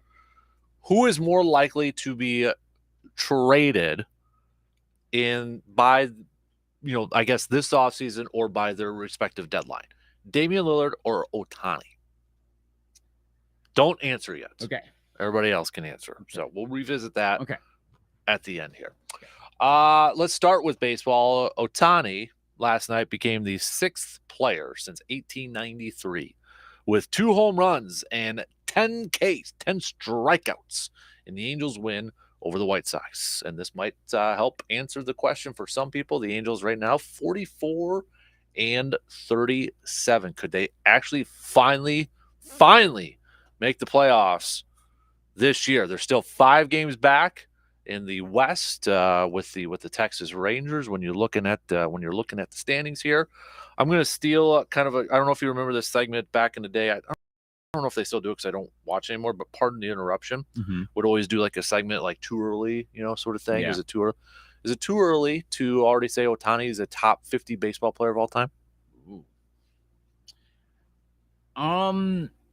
Top 50. I think you could make a case now. And again, you'd have to go through name by name, and maybe at some point you go, well, I'm up to 75, and they're all better. At first blush, I'd say top 50. I think so. With top 25 too early. Yeah, I want to see more. The talent's clearly there. Can this happen more? And I'm not going to do like I said, what was it, last week or 2 weeks ago? What are the Angels? That's not Ohtani's fault. It's because Artie Marinos is like a terrible owner, and he hasn't done a good job of getting personnel to bring in the proper development folks. I get that. I am glad though that we're getting these Ohtani headlines, and it's not a play on the joke of last night. Shohei Ohtani had 20 Ks and went 5 for 5 with a cycle, including a grand slam home run. And Mike Trout had, 5 for 5 in a cycle, and Mike Trout had 3 home runs in an 8-3 loss to the last place Tigers. Because that seemed how it would always be. There'd be these great Trout Ohtani stats, and then sidebar, the Angels lost to a really bad team. That's not happening this year. When I saw the Ohtani stuff, I'm like, they won, right? Yes, they did win. Oh, cool. They would have lost this game to the White Sox last year. The White Sox aren't good. They would have lost to them up until this year. Part of it's that Ohtani, I think, is playing better. That's an incredible thing to say. Yeah. The rest of the team is holding their own as well. Gosh, he's in the MVP discussion.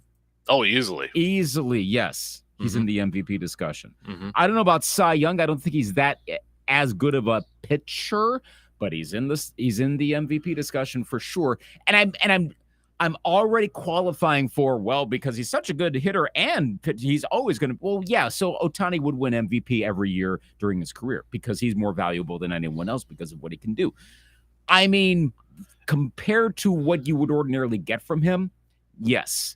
That's why he's in that type of MVP discussion. It is, the way you phrased it, that everybody's kind of holding their own. That's a team that also includes Mike Trout, on there, and who hasn't performed as well over the last month or so. No, 253, 17 home runs right now. But I bring up Mike Trout because if you remember, ESPN last February, 2022, so a little year and a half ago, they did their top 100 Major League Baseball players of all time. And Ohtani was not in the top 100 back on February 2022. But Mike Trout was already number 15 on the list of top 100 players of all time. When it's all said and done, when their careers are all said and done, will Ohtani be viewed as the better player than Mike Trout? Wow. Because Trout's been the general consensus best player for the last... I mean, you asked Alexa 3 years ago, she said Mike Trout was the best baseball player of all time. Yeah, for like a decade. He's been considered that. We need to see more from Ohtani. Again, I want you to make a bold prediction right now. Bold prediction. Oh, gosh, I got to do one of those things. When it's all said and done. I think Trout, again, longevity. I don't... You're copping out, man. I am. I don't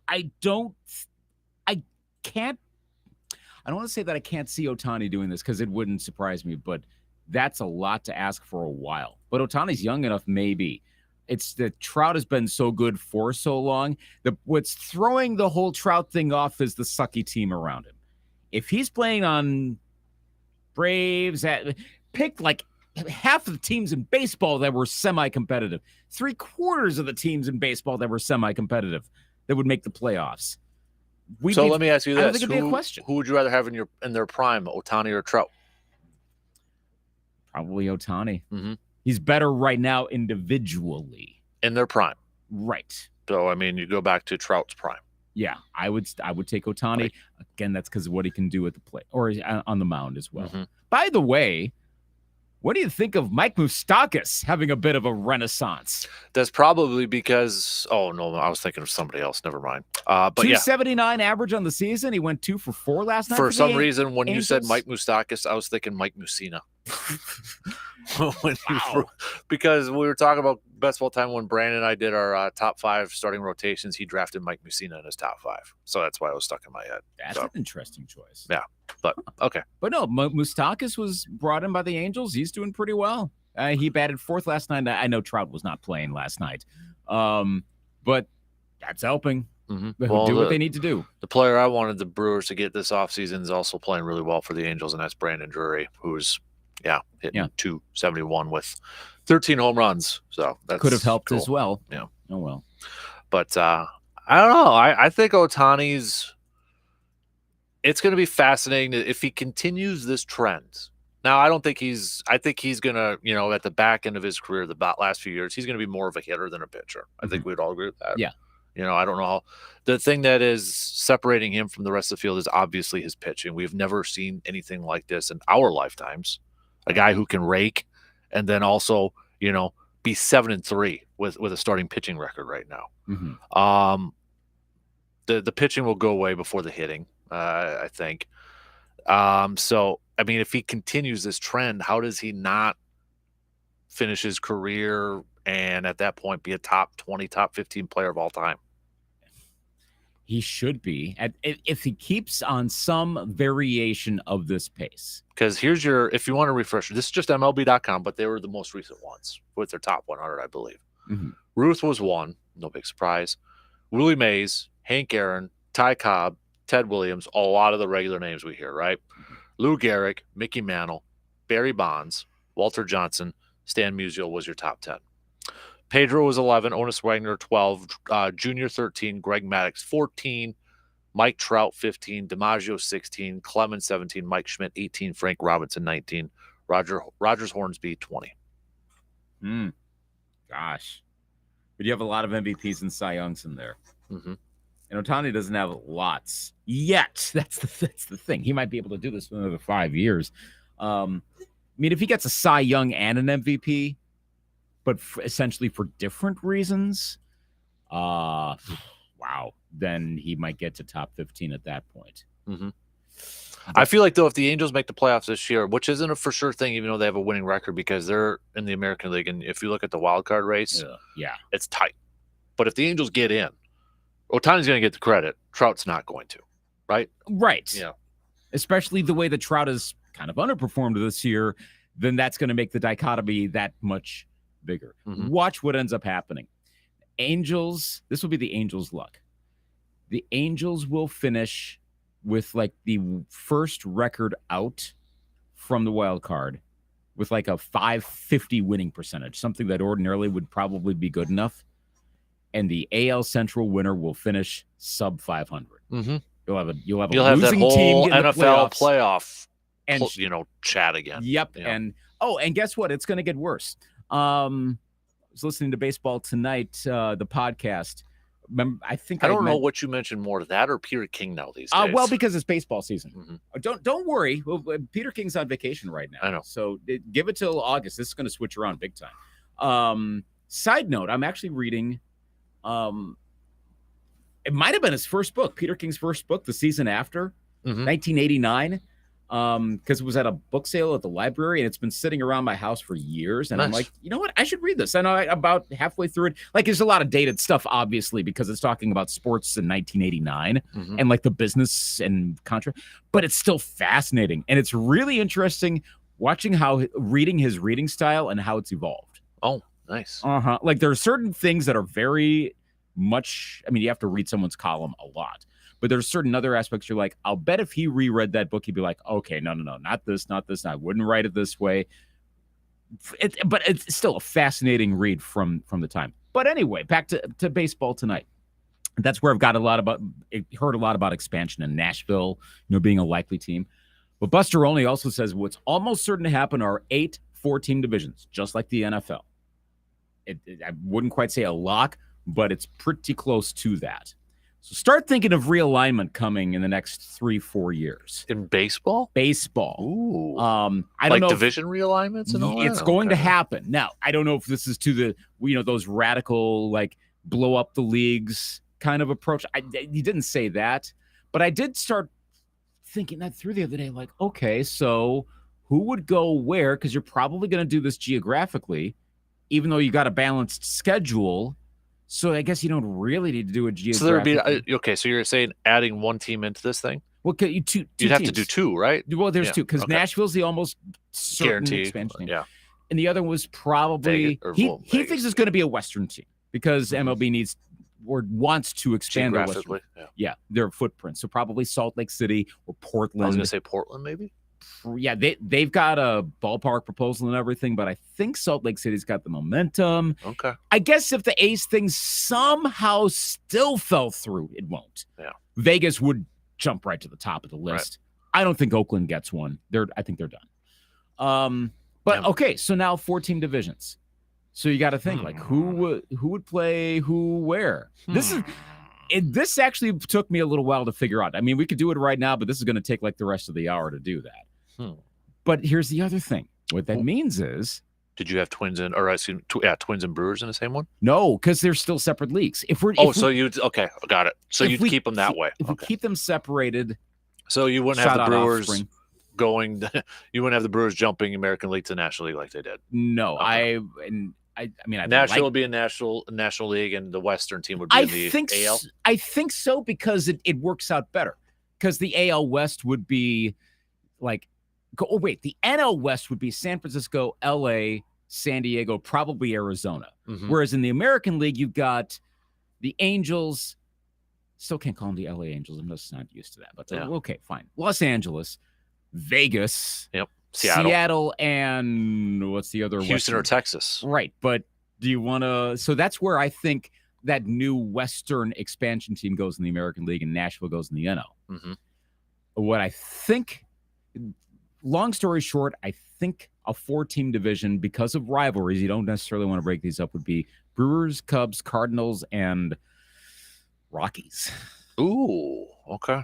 They're kind of like the only other one out there, because you'd have a good southeastern one of the Braves, Nationals, Marlins, and Nashville. Yeah. You'd have a northeastern one that's kind of a stretch, but Mets, Phillies, Reds, Pirates, probably. Mm-hmm. So that's probably the best way to do it. Now, the American League gets wacky. You could do like Kansas City, Houston, Texas, and Tampa Bay. Tampa Bay is an outlier in the American League. Someone's going to get stuck with them. Tampa Bay, do you think they'll stay in Tampa Bay? I think so. Like, the Montreal thing is not. That's dead. Yeah.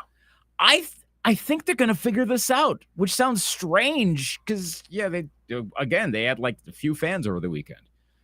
Best team in baseball. I'm like, oh, cool. Raise baseball. Catch the excitement. I don't know at this point. You just need to bring back Fred McGriff. This is the instructional tape that gets results. Bring back, the beginners, Fred McGriff and Wade Boggs and Jose Canseco. And give them all their Hall of Fame caps. Yep. With the rainbow colored ray on the cap. Mm-hmm. You'd have some weird stuff for sure. I think the Twins would probably be but they'd probably get the White Sox, probably Detroit and Cleveland.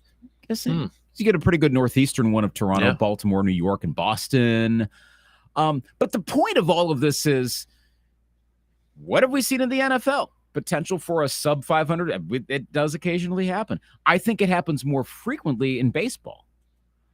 But the counter to this, I think the logic why they would do this as opposed to the NHL, where they did 4 8-team divisions. And there you don't have to worry about division winners being like really bad. And I know it's not winning percentage because of points, but because fewer division winners necessarily, you're going to have more of that. But I think the logic for baseball is you have more division winners, thus more teams staying competitive throughout the season. So if you're borderline, because I mean, if we pooled the American League into one league right now, are the Twins and the Indians really trying hard at all right now? Or sorry, Guardians really trying hard at all right now? Probably not that much. They're like, we're not catching those other teams. So the Twins start going into sell mode. Instead, with a sub 500 record, they're in first place. They could still go to the playoffs and they could still go on some sort of miracle run. Mm-hmm. Keeps them from tanking. Keeps Cleveland from tanking. Keeps the White Sox and their disaster of a season from tanking. Because they might still win the division, and who knows once you get to the playoffs. Once a 3-game series, and suddenly you're in the ALDS or the NLDS. So that's probably what's going to happen, which means we are probably going to have scenarios like in the NFL of team finishes with a really good record, misses out on a wild card, while a losing team gets to go all berserk about winning their division championship. Mm-hmm. It's almost certainly going to happen. Should we just get rid of divisions then? I kind of see, like, division championships don't mean that much to me anymore. No, they don't. I don't get that jack. Like when the Vikings win a division championship, I'm like, oh, yay, cool. Like I used to. Like, I mean, we can still get rid of divisions and still have the rivalries, right? Mm-hmm. Making sure we still schedule Packers, Vikings, and Packers, Bears, and Brewers, Cardinals, Cubs, Cardinals, and all that stuff. Well, I mean, why not make 2 divisions and then they both get buys, and then everyone else is a wild card, or something like that, or 2 divisions in one, like do the current setup where one gets the bye, one has to play a wild card. Or like card. a conference or a league, the winners of those get the bye, and then, in the NBA, we have 6 divisions, but how many people care about the division? I think standings? a lot of people are just casual fans. If you said there was a division in the NBA, they'd be like, huh? Can anybody name off the top of their head the Bucks division teams in there? I can, and that's only because we can't, but like casual? No. Well, my gosh, when you go check out the NBA standings, it defaults to the conference standings, like on ESPN. Yeah. It goes to the divisions elsewhere, but it goes right to the conference because that's what matters. Mm-hmm. So I don't ultimately, I don't think I'm a fan of what baseball is likely to do, but tanking is enough of a problem. And if that's the ultimate goal, I mean, if it's just like, hey, more division championships, more hardware. I mean, here, I got another. Okay. Yeah. Bear with me now. I'm going to steal something from the college ranks here a little bit. Okay. Because college, I'm glad, like the Big Ten, they're getting rid of divisions, and which is fine, whatever. Yeah. But, they've got the Axe games, Battle of the Axe. They've got those other. Could the NFL incorporate that for like Packers, Vikings, Packers, Bears? Have constant rivalry games. Yes. Certain rivalry games. So if we get rid of divisions, but to add still a little bit more flair to it, do we incorporate like what some colleges do? I don't think that would work. But I'm asking as a fan. As a fan, okay. I think. Would you like something as a fan if we got rid of divisions in the NFL or baseball or whatever, and Cubs and Cardinals or whatever? Mm-hmm. But there was something a little extra where it's like, okay, we could call it whatever, whatever, come up with a win. But you got that kind of like Gophers, Badgers, that sort of thing. Right. As a fan, would you like that? From an entertainment point of view, absolutely. Mm-hmm. Just strictly as a fan. Again, that's why we watch. We want to be entertained, and rivalries are entertaining. So in that regard, yes. Would players buy into it? I think so. I mean, if you got who was that guy for the Bears? Justin exactly. Johnson. Who? Yeah. Right. Who? Right. But I mean, he was kind of as odd of a complaint as it was. Oh, what was it like? Oh, you Packers go! Or yeah, like he was complaining that the Packers were cheering when they don't have the ball or something like that. Yeah. It's like, okay, yeah. But hey, that time at least that's part of a rivalry. I'll give them that. Yeah, I'd way rather that than to be like, no, it's just another team. We don't really care. Like, and if he actually meant that, I mean, I know a lot of players say that, but they're just saying it because they don't want to give fodder. I do think there would be a lot of fans that would complain because there's more of a schedule, like a game-by-game schedule focus among NFL fans. What if we did? Okay, now bear with me because I'm really going down this hole. It's not. We don't. Oh, then you get the whole away, but you do it in college. Packers, Vikings just one time a year. Then you get a more balanced NFL schedule. I think we'd learn to live with it. Mm-hmm. Because we do in college, right? Yeah. At first the blush, alternative. Right. At first blush, it sounds like, what are you doing? That I think we could work with. Because the problem with having if we got rid of divisions, but you keep the conferences, you're going to have to incorporate more conference teams. Then. Correct. And you're not going to be playing the Lions twice a year. Thank gosh, because they're already champions apparently. So you don't. Why are we playing the season? Honestly, we kind of discussed, not we, but sports media kind of discussed this when we went 17 games. And do you have like extra rivalry games? But not every team has those. And so does that start to get unfair? Well, and we kind of had this with baseball too. Like when interleague was more specific about keeping certain rivalries going, like Brewers Twins, right? Mets Yankees. But then because you had to even stuff out, then you end up with like Nationals Rockies, and that was always your rivalry game. But it was not. It wasn't. You just had to play them.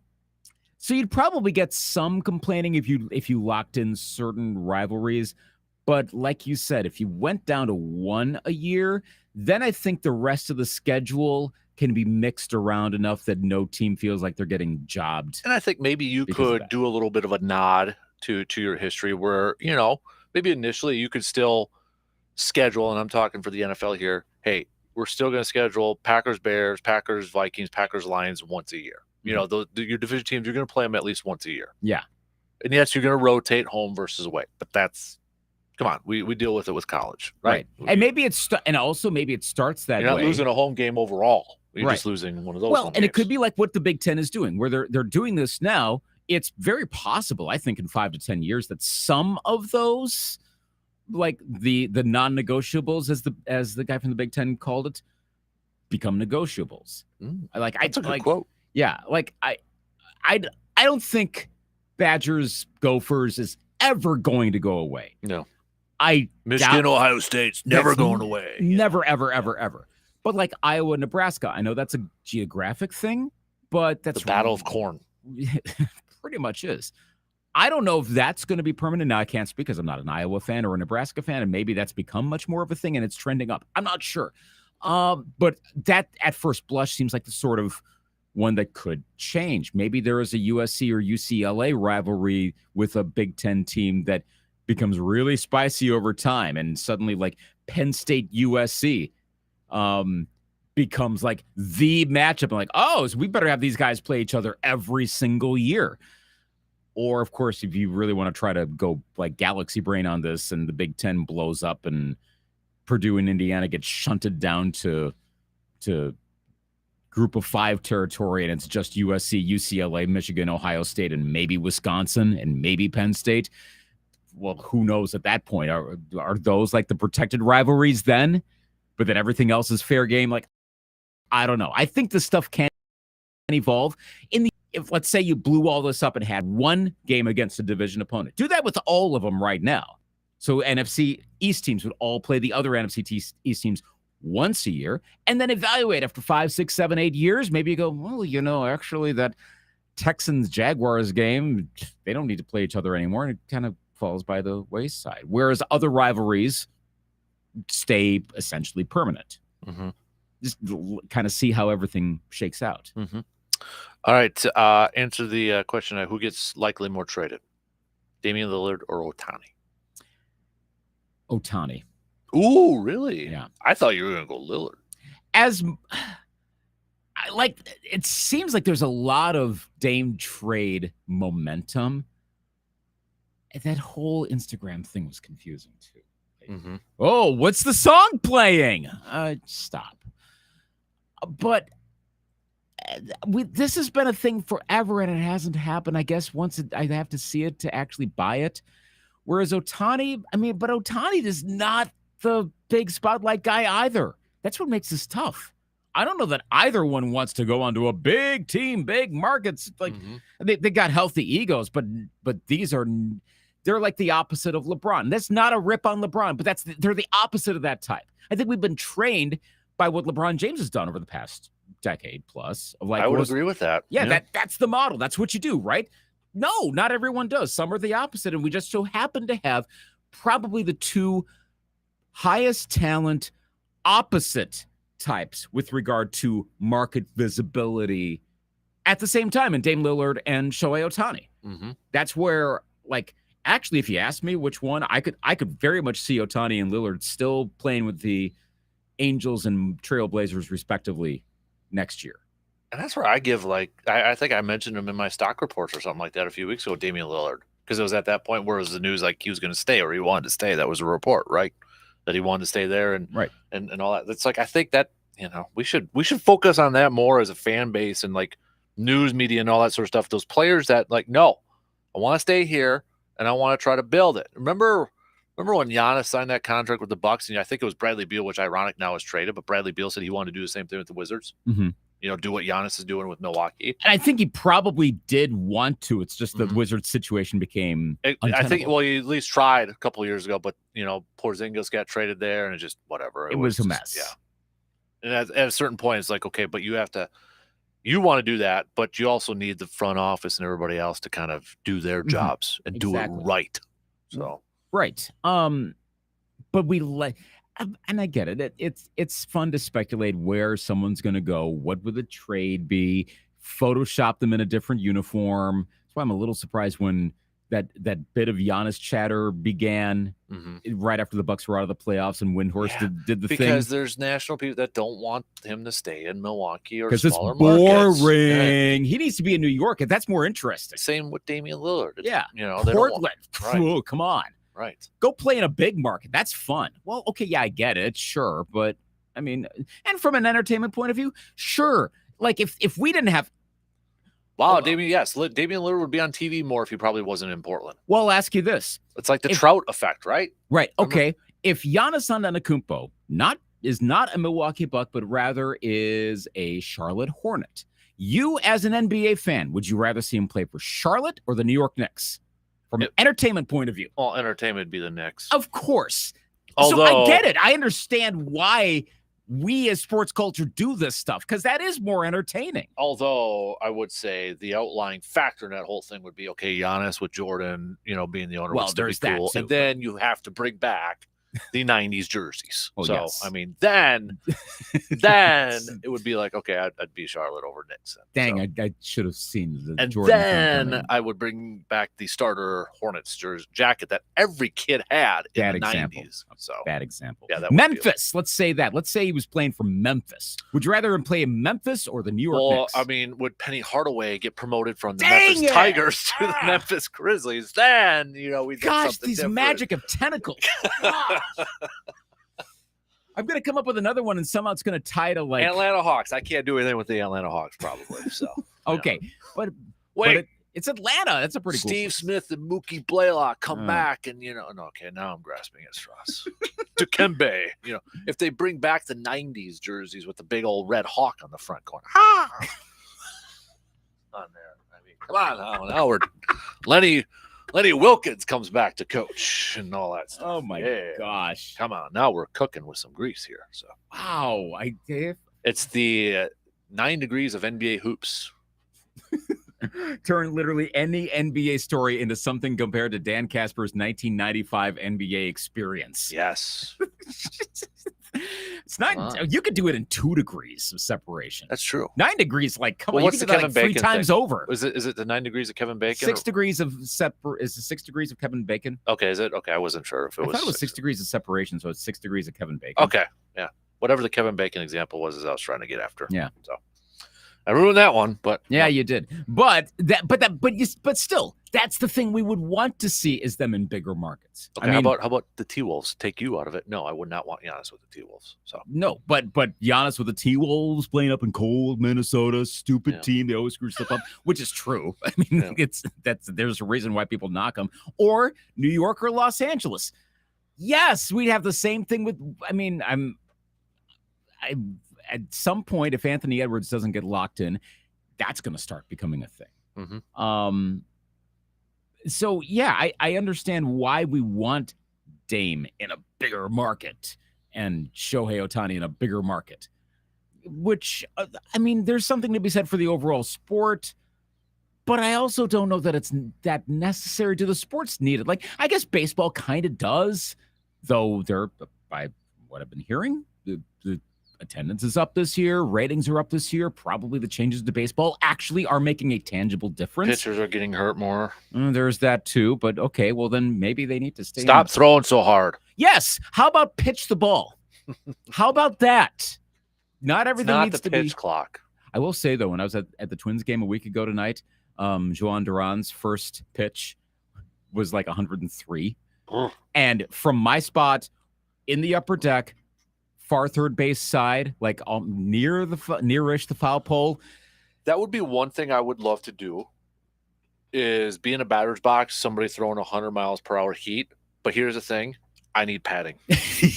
Like, yeah, I want to experience it while also knowing that I'm not going to somehow get injured. Get plunked. I want padding. Right. So if there's anybody around here who can throw 100 mile an hours, I want to be in the batter's box, but I want padding. That would actually be kind of fun to I want to like see and hear that hit the mitt right there too. But yeah, but seriously, like 103. And granted, I was like kind of like, oh wait a minute, this is Duran. He's had like the hardest thrown pitches in Twins history. So I need to watch. So I was kind of like 75% paying attention. But from that distance, way up near the left field foul pole, you could tell. You're like, whoa. Could you hear it? I didn't pay attention to listening to it. Okay. I was more focused on watching it and then quick glancing at the speed on the scoreboard and like, whoa.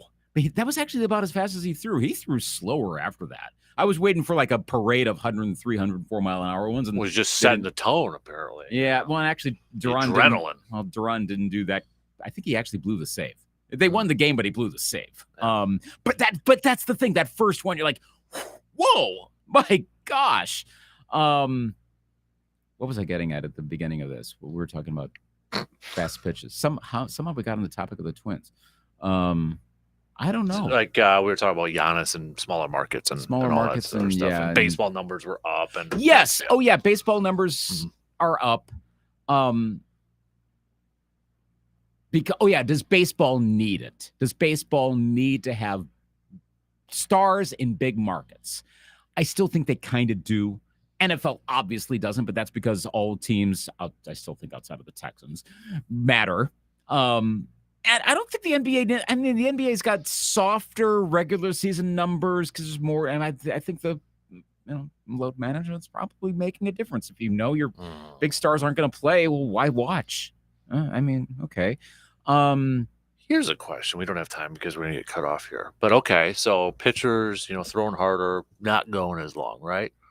In innings. That's how I got on Durant. Do we need to add in another day of rest to see that? And do we need to incorporate 6-man rotations more commonly? Problem is this gets back to the whole like adding pitchers onto the staff, and teams are going to love that. And no. Or does that take away individual players? Does that lower contracts for starting pitchers? Like you probably would end up with stuff like that. that. Yeah, I think so. The biggest issue, and the rules aren't changing this, it's the whole third time through thing. I think that's science. We figured that out, and I don't know how you get around that. Unless you legislate it and say, well, pitcher has to go 3 times through, knowing full well that third time is probably going to be pure advantage offense. That might be the only way to get back to, I mean, we're having pitchers going a little longer this year, I think. But it's still like, as opposed to maybe getting to 5 innings, now it's maybe getting to 6. We're still not getting to 8, 9 innings. When Joe Ryan had that complete game last week for the Twins, first time with like a shutout since 2018? My gosh, that's a long time. That's still the exception to the rule. They're still going to keep throwing hard because that's what they're trained to do. All right, we're going to get cut off here, top of the hour already. So stock reports are going to be due right away. The rest of you, text in your stock reports, 715-830-1912. Quick break. Got some news updates, and we'll be back in just a few minutes.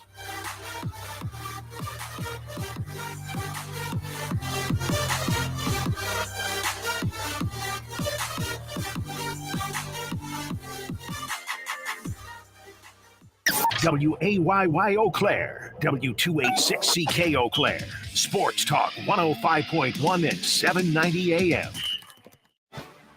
From the 715 Newsroom, it's Morgan McCarthy with your news on Sports Talk 105.1. Good morning. With your headlines today, we begin in the Shell Lake area. A deputy recovering 2 others on leave after a chase in an officer-involved shooting in Washburn County that started over the weekend with a traffic stop. And that's when deputies say the suspect sped away, drove to a campground, and tried to hide. He got away because the deputy's car reportedly malfunctioned and hit some trees, but the deputy had to be cut out of the car and taken to the hospital. And early to start the week, deputies were back searching for the suspect. That's when the sheriff says he drove at deputies who then shot out his tires. The man arrested a short time later.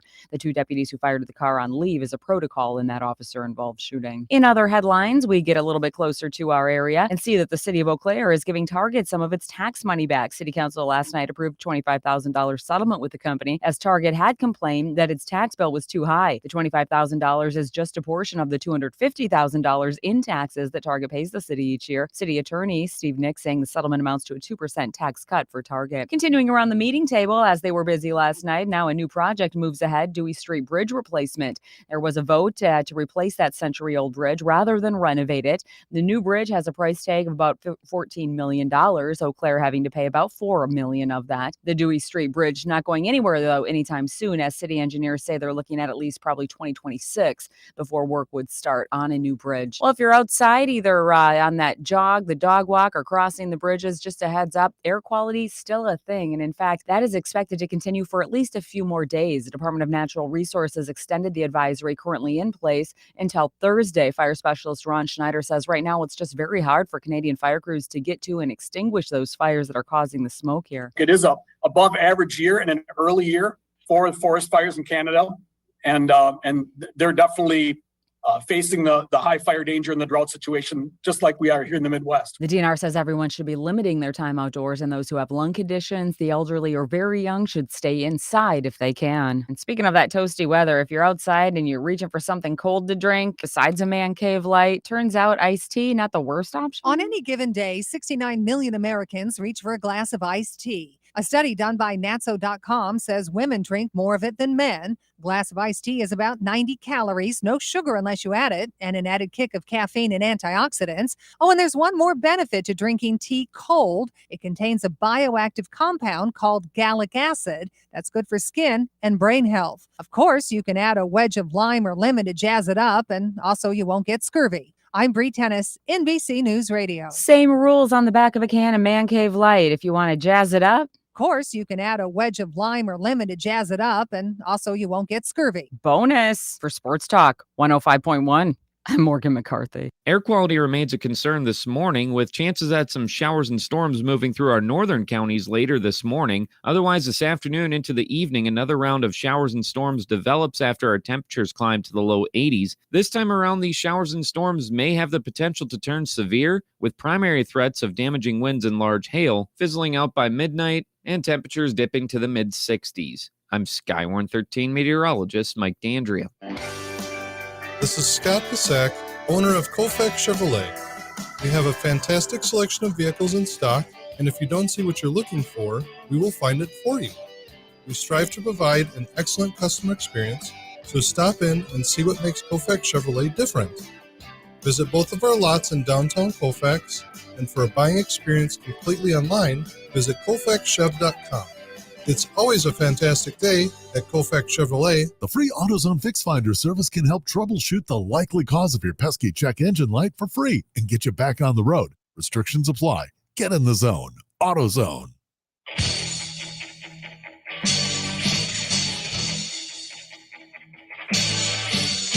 Let me ask you something. Did you name your firstborn after a football player? Hell yeah. Did you spend your honeymoon going to a football game? Oh, you betcha, yeah. Do you spend most of your free time hanging out in your man cave? Yes! If you answered yes to all the above, then you, my friend, are a serious sports fan just like Dan. Yes! This is exactly where you belong.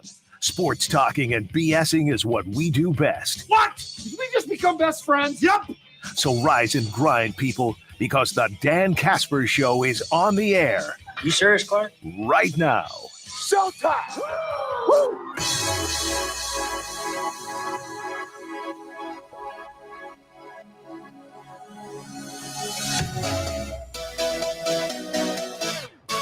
All right, third and final hour on this Tuesday morning coming at you. Coming up in about 15 minutes or so, we're going to chat with the gentleman, Greg Jochimson. If you are a Coup player, you probably know who he is, because it's the week of, where's the calendar? I think it starts July 11th is the national championships in Eau Claire. So it's coming up here. Greg is world champion, national champion. So he's going to be, he's from Eau Claire. He's a teacher in the area. So he's going to be hopping on. Maybe teaching Luke how to play Cube a little bit better. Yes. Over there. I can use improvement. Mm-hmm. Well, I don't know how to play, so we'll start with you first, since you've got a little experience. And I can trade it down. I can come up with a big Sports Talk 105.1 Cube team. Do a feature, like a deep dive into it, sort of thing. Cube All-Stars. Yeah. You know, like those old pictures of like the wax basketball All-Stars? No, how about the picture of us in the baseball jerseys? Well, there's that too. A more recent example. Yes. Bad ones. Not good. No. Nope. Not good at all. So tight 70s uniforms. There you go. Who thought of Brown and were they trying to steal the Padres? Yes. Okay. It was popular. 1979. Look at a lot of brown and yellow. Yes. Yikes. Yes. It was kind of popular around that time. Looks like a hot dog with mustard on there. Looks like a lot of other stuff too. I'm trying to keep it clean. Thank you. Family show here, people. Thank you. So, before we get to stock reports, I haven't read them yet because, I just noticed them. So, but Sports Illustrated has a new article up. It looks like they do a deep dive. It was from Matt Verdame. I can never pronounce his last name, so I apologize. But he's got a feature up on Jordan Love. For Jordan Love, it's finally time. Few players have ever stepped into a tougher spot than the Packers' former #1 pick, who will now be attempting to fill in the sport's biggest shoes after Aaron Rodgers trades to the Jets. He talked to some players, current teammates, and all that sort of stuff. So a little bit of a deep dive in there. Okay. But also CBS Sports, because yesterday was the anniversary of Giannis getting drafted by the Bucks. They've got a piece up that I have not read yet, but it's an oral history of the draft pick of Giannis. Got how they do those features where it's like, kind of just quotes from a bunch of people and they fill it into an article. Yeah. So like Giannis is on here, Eric Spoelstra, Chris Middleton, all that sort of stuff. So I'm going to have to deep dive into that. Receiver defer Wednesday drafted Giannis. I'm going to defer. Okay. I think they were still on because Giannis, like retrospectively, it's going to be the house that Giannis built. Well, remember this got finalized back. The new arena was finalized circa 2015, 2016 before Giannis was Giannis. So no, that coincided with it, but this was going to happen. We were going to get the arena taken care of because I remember the arena debates and it had nothing to do with Giannis at the time, even though he was already on the team, but no. Even a Draymond, I'm just kind of skimming it here. Draymond Green quote came in very weak kid, probably one of the strongest, if not strongest guys in the league now. I think it's just strength and the work that he's put on his body has made a tremendous difference in his game. When you can physically outwill somebody, that's going to give you confidence. So that goes hand in hand. I think just his physical gifts are something you can't really prepare for. There's no other Giannis in this league. Yeah. He's a unicorn. There's a reason that term was brought up. Was that Simmons, I think? Yes, I've put another Simmons reference into the show. It's going to be fascinating when Giannis's career is all said and done. I don't know what his numbers are going to look like, but how history views Giannis. Because I know DP yesterday, they were talking about Larry Bird, top 10. Is Larry Bird still a top 10 NBA player of all time? And I thought, I think it was Seton that made this great point. And I agree with him. There's so many people that want to hold on to Larry Bird as a top 10 player in the NBA of all time. He's that guy that people just want to hold on to and keep in the top 10. It's because of the Bird Magic things, so they're kind of intertwined. And I just think, have you heard anybody say, I don't like Larry Bird? No. Because let's face it, he's a guy from Indiana that has a crappy mustache and a crappy basketball shot, but he trash talks you out of the gym and can probably make any shot in the book. Right? He was probably one of the last, you look at him, you don't think NBA player, one of the best. Like Bill Brasky, to use the SNL term. The SNL sketch. So Bill Brasky, I wish Brandon was listening. But was Larry Bird the last of the Bill Braskys where there wasn't enough where we would know everything almost in real time? Jordan almost, because there was a lot of stuff that he did that we didn't know about. What was going on in the gym, and so it becomes apocryphal almost. Did that really happen? Bird, I think, was the last one where his career pretty much was always there, where the left-handed shot story, which is true. The whole I'm just going to shoot left-handed the entire game, and then he has a successful or the game. 3-point contest one. Yeah, where he walks around and said, "All right, who's finishing second?" Yeah, yeah, right.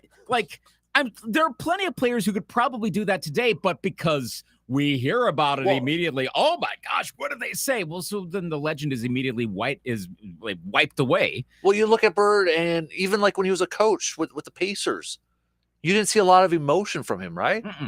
And then I can picture him with that stern look on his face and a zoom in. Right. It's when Reggie Miller hits a shot in the playoffs, right? Yeah. Against Jordan and the Bulls. Yeah. And it's and I think, everybody's kind of yeah, because he knows there's still time left for Jordan. But I think that's also Bird's personality. Yeah, it's a bit of both. I mean, one of the only times I remember seeing Bird smile is the shot from, was it the 84 finals where he's doing the towel snap on the sidelines? Yep. And he's very clearly happy there, but you didn't see too much more of that. No. Unless it's like a promotional photo and he's smiling there, of course. That was about it. And a great cameo in Space Jam. He should have won an Oscar for Best Supporting. I mean, golf come course? on. Yeah. Or then at the end, when, Jordan's back and he's sitting with Bill Murray and, Bill's pouting because, he can't make make it into the league. Do you know what quote I'm talking? I'm going to see if I can find it. I've seen it and I forgot. Because he pretty much tells Bill, you're done. You're finished. Just rails on him. I'll see if I can find it. But yeah. I think Giannis can get there. Top 10, all time. And does he? I think you could. This is dangerous because of what Bird did with the Celtics, but the league didn't have as many, player or teams back then. They were more of a stacked team. I think you could sub in, if we're doing a binary, Giannis for Bird. I think you could do that. And I think you could successfully argue that case. So I think it was Dennis Rodman who just said the other day that if Larry Bird played in this era, he essentially said he'd have to play in Europe because he wouldn't be good enough. Probably. I think Rodman's probably correct on that. Well, like how many centers, how many big guys didn't get drafted in the NBA draft last week? How many college stars? That's the thing is like Victor's not even, I don't think people can view him as a center, like a prototypical center. Right. But it's because I love the Victor and Bowl comparisons now. You seen that on I Twitter? have not. Oh, you need to do it. I'm There are gonna do people that. saying like, well, okay, if everybody's saying Victor's so good, why isn't Bobo so good? Oh gosh, yeah. Stop, people. Just stop. I got the clip, by the way, here, just really quick, just because it's great acting.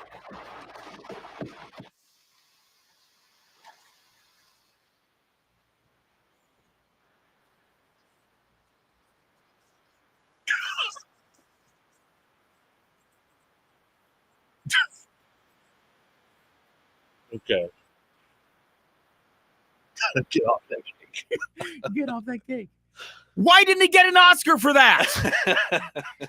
Side note, we're going to play the Seal Fly Like an Eagle Sunday night on Greatest Hits 98.1.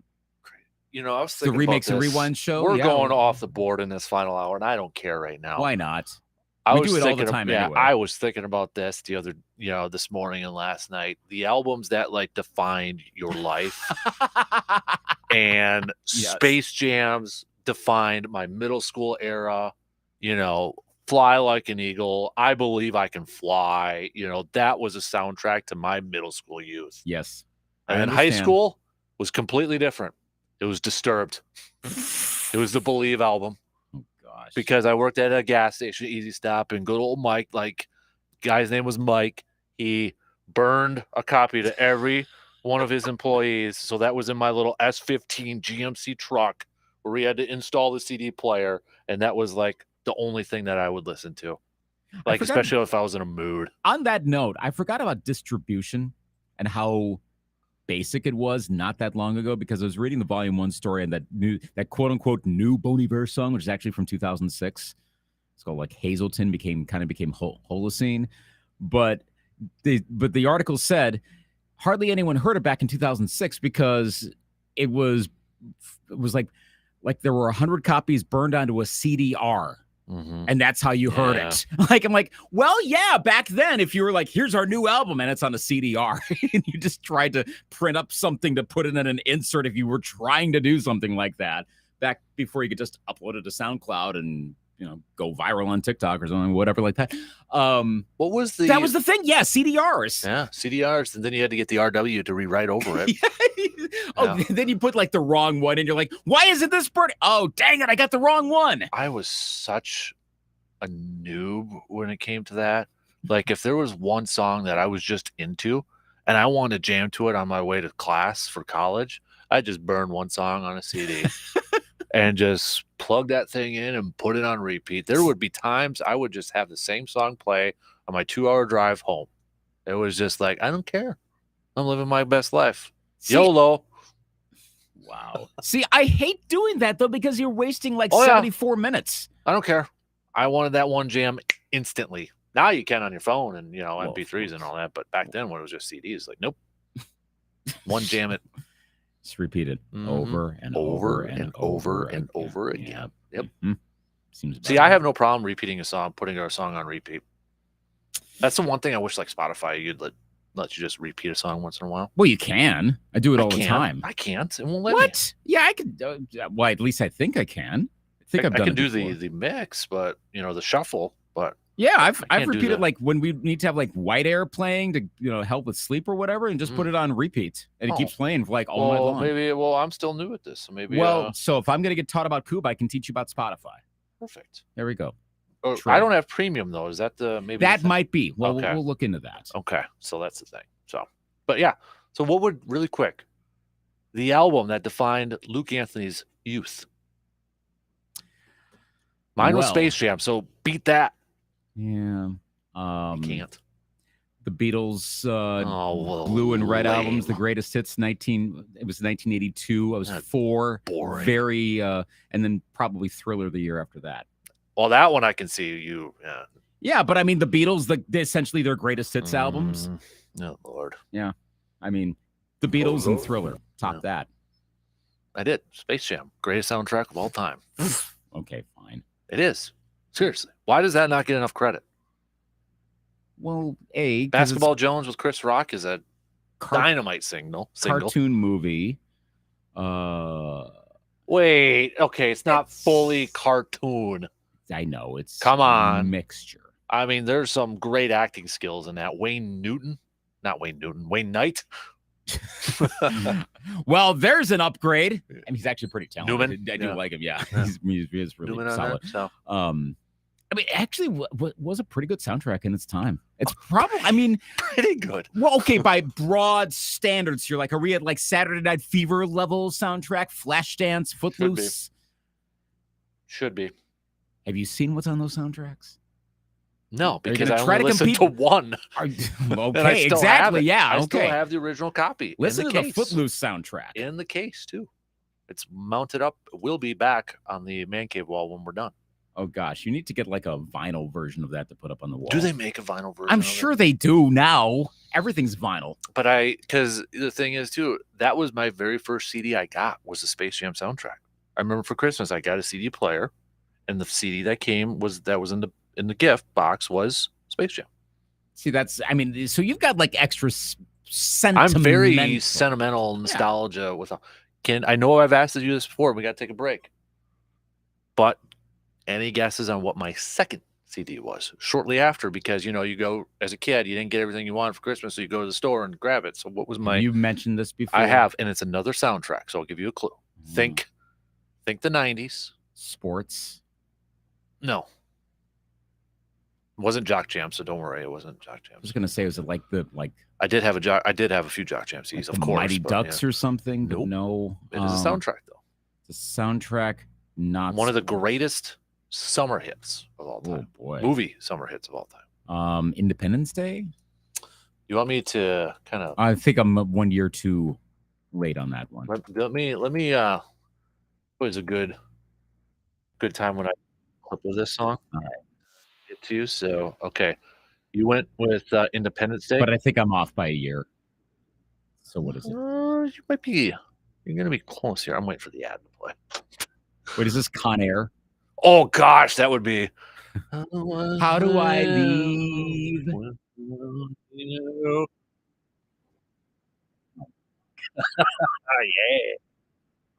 Come on. Had the whole song memorized.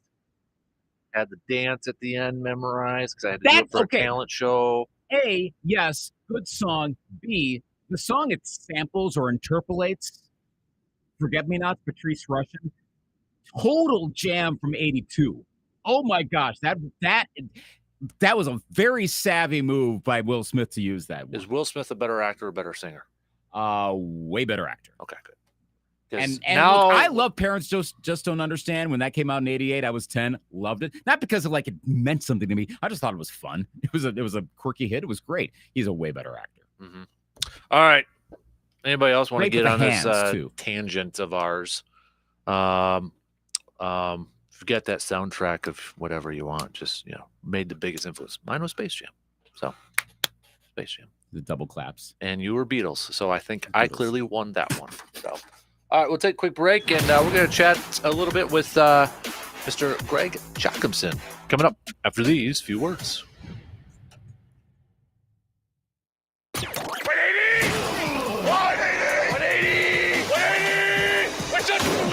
The Dan Kasper Show will be right back.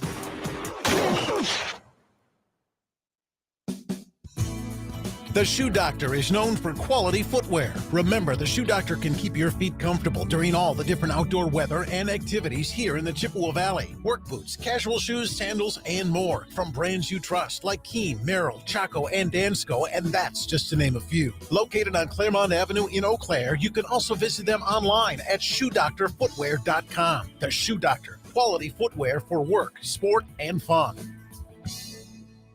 Now that you've gotten a few rounds of golf in, either for fun or for league, Let me ask you, how's your back feeling? Or what about those weekend-long softball tournaments? How are you feeling when you show up to work on Monday mornings? Been there. You're limping around and it's difficult to even get out of bed or your office chair. Well, stop limping around and complaining about that pain you have and do something about it. Make your appointment right now with Shepke Chiropractic. Shepke Chiropractic's goal is to work with each patient to achieve their goals and perform to their fullest potential in the capacity that their life requires. So if you're dealing with some back pain from all those extracurricular activities like golfing or playing ball, or because of all those home projects that you're working on, help relieve that back pain by making your appointment with Dr. Logan Shepke. Plus, they have 2 locations to help better serve you. Your journey to a healthier, more fulfilling life starts here at Shepke Chiropractic. Make your appointment today at one of their 2 locations by visiting ShepkeChiropractic.com. That's ShepkeChiropractic.com. Economy Furniture in Chippewa Falls is something that you've got to see. The biggest selection for miles around, 2 jam-packed floors of quality. At Economy, you don't have to wait for a sale. It can be yours immediately. Everyday low prices on the best brand names, and we finance it interest-free. Furnishing the Chippewa Valley since 1950. Economy Furniture's for me.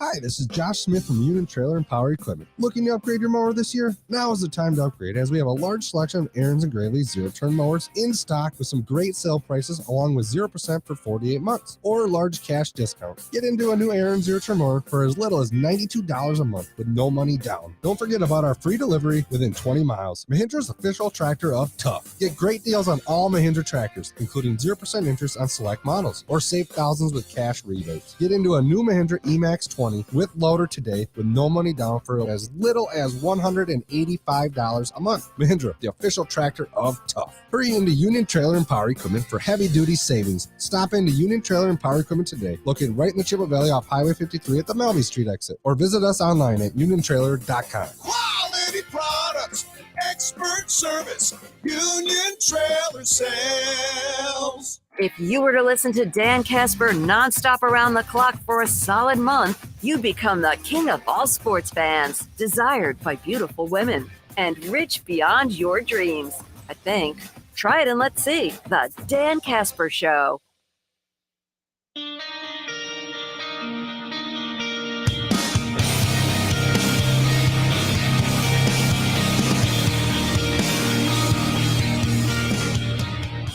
Coming up July 14th through the 16th, it's the U.S. National Coupe Championship held here, of course, in Eau Claire at the Eau Claire Soccer Park. And now Luke and I were kind of chatting a little bit about it. Luke, you are a well-versed coupe player. You've played it. Well, you've played it a couple times. Just call it a long-time coupe player because I played it a long time ago, like in 2007. Okay. It's been a little while. I was trying to give you some credit. So I'll take it anyway, but I'll just correct the record. Eau Claire, the coupe capital of North America, and it's also the home of a world champion and national champion, Mr. Greg Jochimson, who is kind enough to join us here this morning as we are getting set for the national championship coming up here in a couple weeks in Eau Claire. Greg, good morning, and thanks for joining us this morning.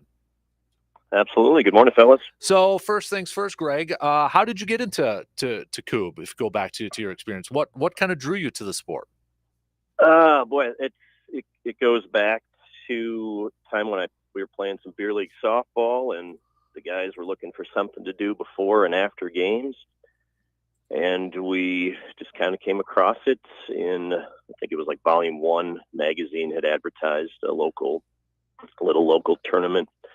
So one of the guys on the team, myself, we joined in that tournament and had not played really besides just kind of looking at the rules, and showed up at the tournament. There was a team that had won the national tournament. We wound up playing them and beating them, and just was kind of a funny joke from that point on, and kind of stuck with the game since. Yeah. So it sounds like, could you kind of teach yourself, or you guys kind of teach yourself a little bit, or from experience from playing tournaments and just kind of practicing on your own? Yep. I think that's how it started. We just kind of figured out the rules on our own. Started playing with, like I said, our softball team, and just continued to dig into it and become more competitive. Yeah, it's a fun time with hanging out with your friends for sure. So, going back to when you beat that team, was that kind of maybe your first glimpse of like, or your first thought like, hey, maybe we can do a little bit more here. Maybe we should get into these bigger tournaments, national tournaments and such. Was that kind of your first hint that maybe you got something here? Yeah, but I've been pretty involved in sports my whole life. So it was something like, yeah, I think I'm a pretty competitive person. So it's kind of led to the next thing where, yeah, we've got some opportunities maybe to do better. And I think that was that next summer, then we wound up joining nationals for the first time. And we actually made it to the final four. They call it the cage. So we made it to the cage that very first year that we joined in. So that was pretty cool.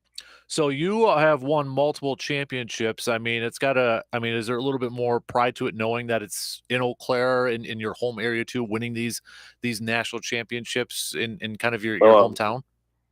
100%. I'm sitting right now on the soccer field where the tournament's held. I'm going to throw a little round. I've got to take my daughter up to the cities today, but I'm just at the field right now, ready to throw. And it's right here in the backyard. How really, some pride in the city for sure. Absolutely. How has this grown since when you first started playing, maybe in the national tournament, to where it is now? Just how big has this gotten? Oh, it's huge now. You're talking 128 teams that are playing. When I started, it was maybe half of that. We've got one of my teammates this year I played in the World Tournament with is from Germany, and he's traveling over to play with me in nationals this year. You'd have to talk to the tournament director in terms of numbers of states that are represented, but I want to say there's probably all states have had someone come and play. So it's a big deal, and it brings a lot of people to the city, and I think people really enjoy. This is the one tournament that people really look forward to during the year. You mentioned, with your softball playing days, and I did that too back in the day, the beer league softball and all that. And one thing I miss from that is, the camaraderie with other players and other teams in that. And you just mentioned one of your teammates is, Germany in that. Is that kind of a similar thing where it's kind of almost like a club? It's like a group where you guys know all each other, and these tournaments, kind of like softball back in the day, it's almost like get-togethers and catching up with everybody that way. Oh, for sure. And Eau Claire is such a strong presence in the Coupe world. We have a Sunday, just like softball, we have a Sunday league. We play in Halle, and there's really a solid group of people that show up. It's a lot of friendship, a lot of camaraderie. I mean, maybe one of the coolest thing about Coupe, you're playing people, and you're always trying to teach others, and you're always trying to help other people out. So there is like you said, that camaraderie that goes with the sports. That makes it very appealing. Mm-hmm. Greg Jacobson joining us here this morning. Coupe National Championships coming back to Eau Claire here in a couple of weeks. Now, I want to talk about, not only are you a multiple national champion, but you're a world champion. Can you tell us about your experience going over to Sweden, which, from my research right before we started talking with you, it originated in Sweden too, right? Coupe did? That's correct. The story is that maybe a couple of thousand years ago, Vikings had played this game. There's this, as a teacher, I always try to scare my students and say that they use the skulls of their vanquished as the coubs and the femur bones for the batons that you throw. My students get a kick out of that. But so yeah, it goes back maybe 2,000 years ago, and the tournament's actually held on an island in the Baltic Sea. It's called Gotland, and what an amazing experience to be able to do that. My wife and I went over this past year, and I've been asked by I played with 3 Germans and then a guy from Sweden and my teammate from Des Moines, Iowa. And so it was just a fun group. The World Tournament is 6 people on a team. The national tournament here in Eau Claire, the U.S. national tournament, is 3 people on a team. So back to that idea of camaraderie, it's super fun to be on a group of the players in a 6v6 format. Getting to know the guys from Germany, that was really special. And my friend from Sweden too, just all really good players. So it was a phenomenal experience. The trip was amazing. We spent a week in Stockholm with our Swedish partner flew back on the way back through Iceland. I mean, it was just a phenomenal trip. And it ended with an individual world tournament championship for me, and then our team won as well. So it was something that hadn't been done before. Is that something that you're going to do again, or exploring maybe going across the pond and competing in world championships again? Oh, I would love to do it. It's just financially pretty difficult. Mhm. Cuba is not a sport that you have sponsorships or people paying for your flights and things like that. And Right. the logistics of, I was really fortunate to have my Swedish partner. He pretty much had everything lined up. You have to get a place to stay on the island. Usually it's a cottage. You have to get a ferry. You take a ferry boat to get across from Sweden to the island of Golan. Just a lot of logistics that go into it. And I think that was one of the reasons that maybe I had success. I didn't have a lot of that to worry about. My Swedish partner, teammate had so much lined up.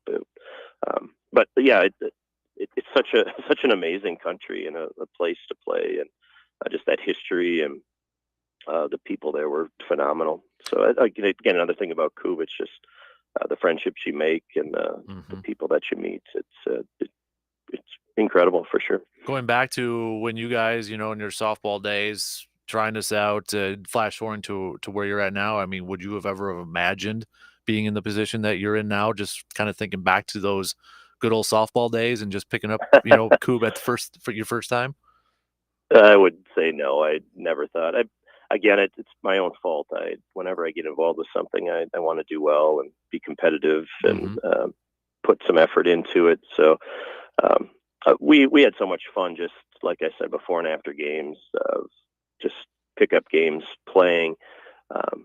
It's such a fun backyard game and sport that way, where I never thought that I would be playing in the world tournament and winning it. And so.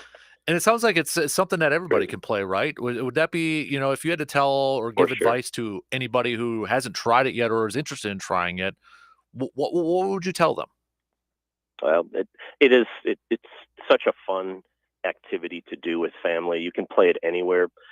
There are tournaments that are held on sand and on snow and ice. So clearly a beautiful day outside to get out and play. So the national tournament on Friday, they actually have a kid Cube tournament. So you've got youngsters playing. We've played against, even in Sweden, you have teams where you've got guys that are in their 80s playing. So it's 8 to 80. Anyone can do it. As I said, I'm an educator, and it's fun to be able to bring my students out and share with them my stories, but also teach them the game. And once you play it, I think people look at it and it's like, this is kind of a weird, confusing game. I don't get it. But once you play it, and there's just so many variables that make it entertaining. And I think anyone should get out and try it and have some fun with it. I've played bags and bag tournaments and done that before. To me, that's kind of that same throw every single time. But with Cube, every turn and every time you throw, there's a different challenge, a different variable that's going on, and there are different aspects of the game too. So I think it's something when people play, they will really, if they haven't tried it, I think they will like it. You mentioned you're at the soccer park getting ready right now, so to kind of wrap things up, how much how much time do you dedicate to practicing? Obviously with school out, maybe a little bit more time in the summer right now, but how much work do you put in on the downtime before tournaments and such? Well, as I said, I'm pretty competitive, and I've got a pretty big target on my back. My team usually does. You think of the Yankees or Red Sox in baseball. I think people, if they're playing me or my team, all right, these are the guys we want to beat. Back to the first time I played and beat a national champion, I think that was on our mind. Hey, look at these guys. They were national champs, and we beat them. I think for some people, it's their biggest match that they play, and they come to play. So I try to put some time in each day, just because I know that if I don't, I can't just show up and be successful. I have to be in the right place. And so I've got a pretty good routine, though. I can probably get a good practice run in with maybe 20 minutes, half hour every day. Something you can throw in your backyard too. But since the pre-national tournament is this Saturday here at the soccer park, and then the nationals on the 14th, 15th, 16th. So I like to get to the turf. And again, I'm pretty lucky. It's not too far from my house where I can come and throw here. So it's, maybe about 20 minutes a day. I just like to stay fresh. Absolutely. Do you think that with you being a teacher, that kind of helps with your, and you said being competitive, playing sports in all your life, but having that background helps you stay focused and committed and that sort of thing? For sure. Yep. And it's always, for me, a great story just to tell my students, where you can say, if you put your mind and your efforts and put some time into things, you can be successful at anything you want to do. Who would have thought that here I am, a man now where I went over and won a world championship. And you got to be committed. You got to put some time in and do your best with that. Well, Greg, we don't want to take up any more of your time from your practice schedule, but we appreciate you stopping by and hopping on, and best of luck here in a couple weeks. And then when you win it again, let's get you back on and talk about that. Okay. That'd be awesome. Anytime you want to have me on, I'd be willing to talk Coupe with you. Awesome. Greg, appreciate it. And again, thanks and best of luck in a couple weeks here. Thanks. Appreciate your time. You got it. There you go. Greg Jacobson, world champion, national champion, Coupe player. All right, Luke. So I got to ask you, he mentioned the Vikings thing with the skulls and the bones. Is that how you played at the Renaissance Fair with the femurs and the skulls and all that sort of stuff, Vikings wise?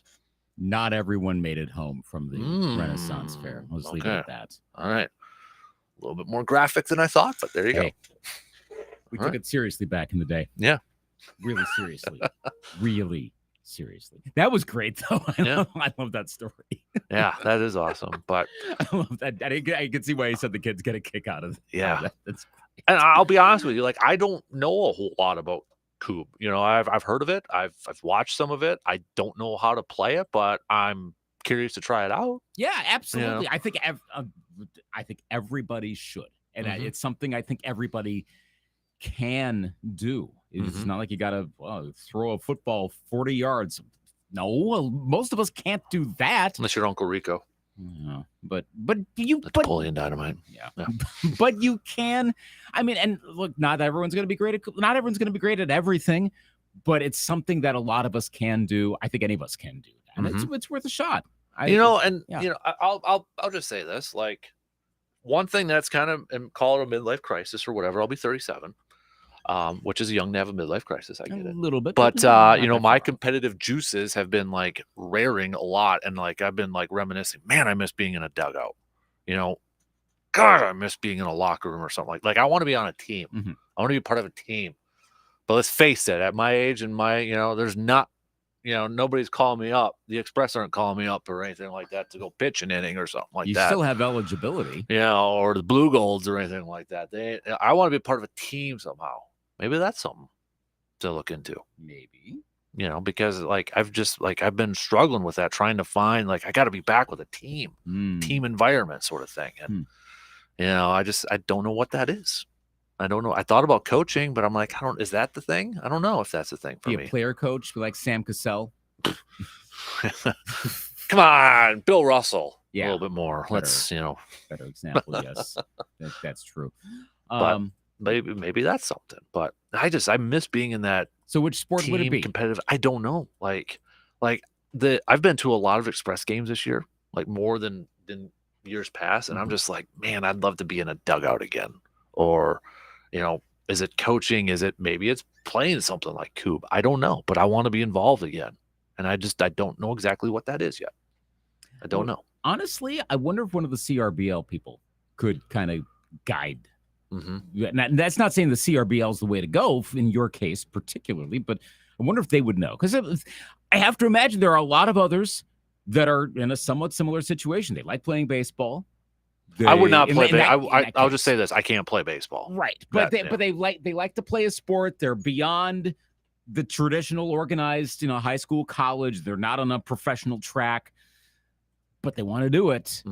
That's a way to keep playing. That's one of the ways, and there are other ways around. I don't know. That's one of those folks. Yeah, and nothing that will require a lot of physical strength. And maybe it's I'm a golf, but golf's so expensive now too. It's like I can't afford to go out on the course every day and practice. That sort of thing. Yeah, I love my golf, but let's face it. Let's be real here. She's expensive. It is. It's more expensive than a wife. Just saying, more expensive than a wife to go out there and play arounds on that. I'd love to play golf tournaments, but you got to put in the work there too. Yeah. And it's not like a sport like Cube where you can do it in your backyard. You can work and chip and putt in that, but I mean, come on, it's a little bit different. So can't hit 200 yards in your backyard. No, come on, I hit 320. I'm just kidding. But power hitter. That's a wedge for me, man. 200. What are you talking about? I can hit it with a putter. No, you can't. No, you can't. But I don't know. It's just I've been trying to find that, and I have not found it yet. And I don't know what exactly I'm on a soul search here, Lucas. Listeners, help him out. Text him. I know somebody said volleyball. No. It's got to be something. It's got to be a little something like organized and help. I don't know. Dan's midlife crisis. You know what? I'll be real. I'm an open book here, man. I've been mentally struggling here for a little bit, so I'm trying to find something. Okay. Trying to find something that kind of. I don't know how to describe it. It's been rough for a couple weeks, dude. It really has. And maybe I just got to find that competitive thing to get back into. Could also be the wildfire smoke just messing with you too. Well, I just saw the Milwaukee again. I saw Pat McAfee retweet it. Actually, it's terrible. Yeah, it's Dubai has the worst quality right now, possibly, and then Indy and Milwaukee are next. I saw Brookfield at 2 p.m. yesterday was the worst in the country. Yeah, this is from I don't know what Pat McAfee. I'm assuming it's an indie news station that I just go to airnow.gov. Yeah. That's got everything right there, and it's really simple to look at it. And But, I think like right now it's trending down a little bit in Eau Claire. So does Canada need some rain too? Yes, Okay. Lots. Hey, you know what? Here's a way to solve your midlife crisis. Go collect water, drive up to like Alberta, Manitoba, Saskatchewan, and just start pouring it around. That would do us a whole lot of good. People would love you for that. That would also take a long time. Yes, it would, but it would be all upside. Yes. Saw Darren Meyer had a Facebook post yesterday and showing the models going forward. It's going to be dry up there through like September. So that stinks. So literally and figuratively. Well, yeah, it's that. I mean, awesome wildfire smoke smell. I love a good bonfire, and I do love a campfire smell. Awesome, but not this way. No, I think it's. I seriously, I think we're. I mean, it's not going to be every day. Like probably later this week will be fine. But it's going to come back, and probably multiple times over. So that may be why you're in a sudden midlife crisis. You're getting all the smoke this year that we usually don't get. Are you? Yeah, maybe. I don't know. It's getting in your brain. I got to do something, man. I got to do something. All right, folks, help them out. Text them. Or By the way, do you still want my stock report? Oh yeah, we got to do that, don't we? Yeah. Let's break it, and we're gonna hold off on Showdown. Okay, we'll take a break this week. Taking a hiatus, 2 week 2 week break. It's a summer vacation for Showdown. Yeah. That's where we do like best of Showdown. Yeah. Yeah. That memorable 1992-1985 matchup. I don't know. Go back to the archives and then look that up. There you go, folks. That's the content you want. Yeah. All right. Quick break, and then we'll get to stock reports coming up in just a couple minutes.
All right, no fancy intro. Let's just jump right into it. Luke, your stock riser. Stock riser. I kind of struggled with this week. There wasn't that many that jumped out, but a surprise. Timberwolves. I'm assuming your signing of your new or your center. Yeah, the re-signing. Yeah, it's re-signing. And the draft too. Like, I should have predicted this a week ago. We're talking about second-round picks. And I think it's the whole second-round pick thing like a lightweight version of deferring on the salary cap. Like, at some point, you kind of have to pay a price for that, right? Right. But this whole second-round thing, I think, is too new of a thing. We haven't seen a team get burned by it yet. Maybe that doesn't end up happening, but they are actual second-round picks. And you just have, like, which team has, like, no second-round picks for, like, 5-6 years? Is it like the Suns or some team? I can't remember. Probably the Bucks too, since they traded 5 for Jay Crowder last year. Right. So yeah, but I figured, well, that can be used, and the Wolves did that on Thursday night, and suddenly they're at the top of the second round. They didn't get back into the first, but they got to the very top, and they got Leonard Miller from G League Ignite, who trended way up towards the end of the season. Was up pretty high on some boards, and then we'll see. We'll see about anyone outside of Wemby and Scoot and maybe Brandon Miller. They're all will sees.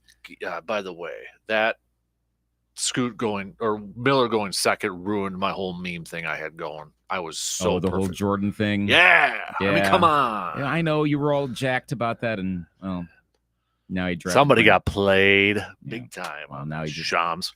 I think he'll be okay. Yeah, ultimately. But yeah, that like the Leonard Miller pick was a pleasantly good pick. I think he's going to fit in fairly nicely. We'll see. And then Naz Reid. What? The assumption was they don't have the money. It's too tied up with Gobert and Towns, and how are they pulled it off. I think Naz Reid wanted to play there. I can't remember who I was reading, but it was a Twin City sports person.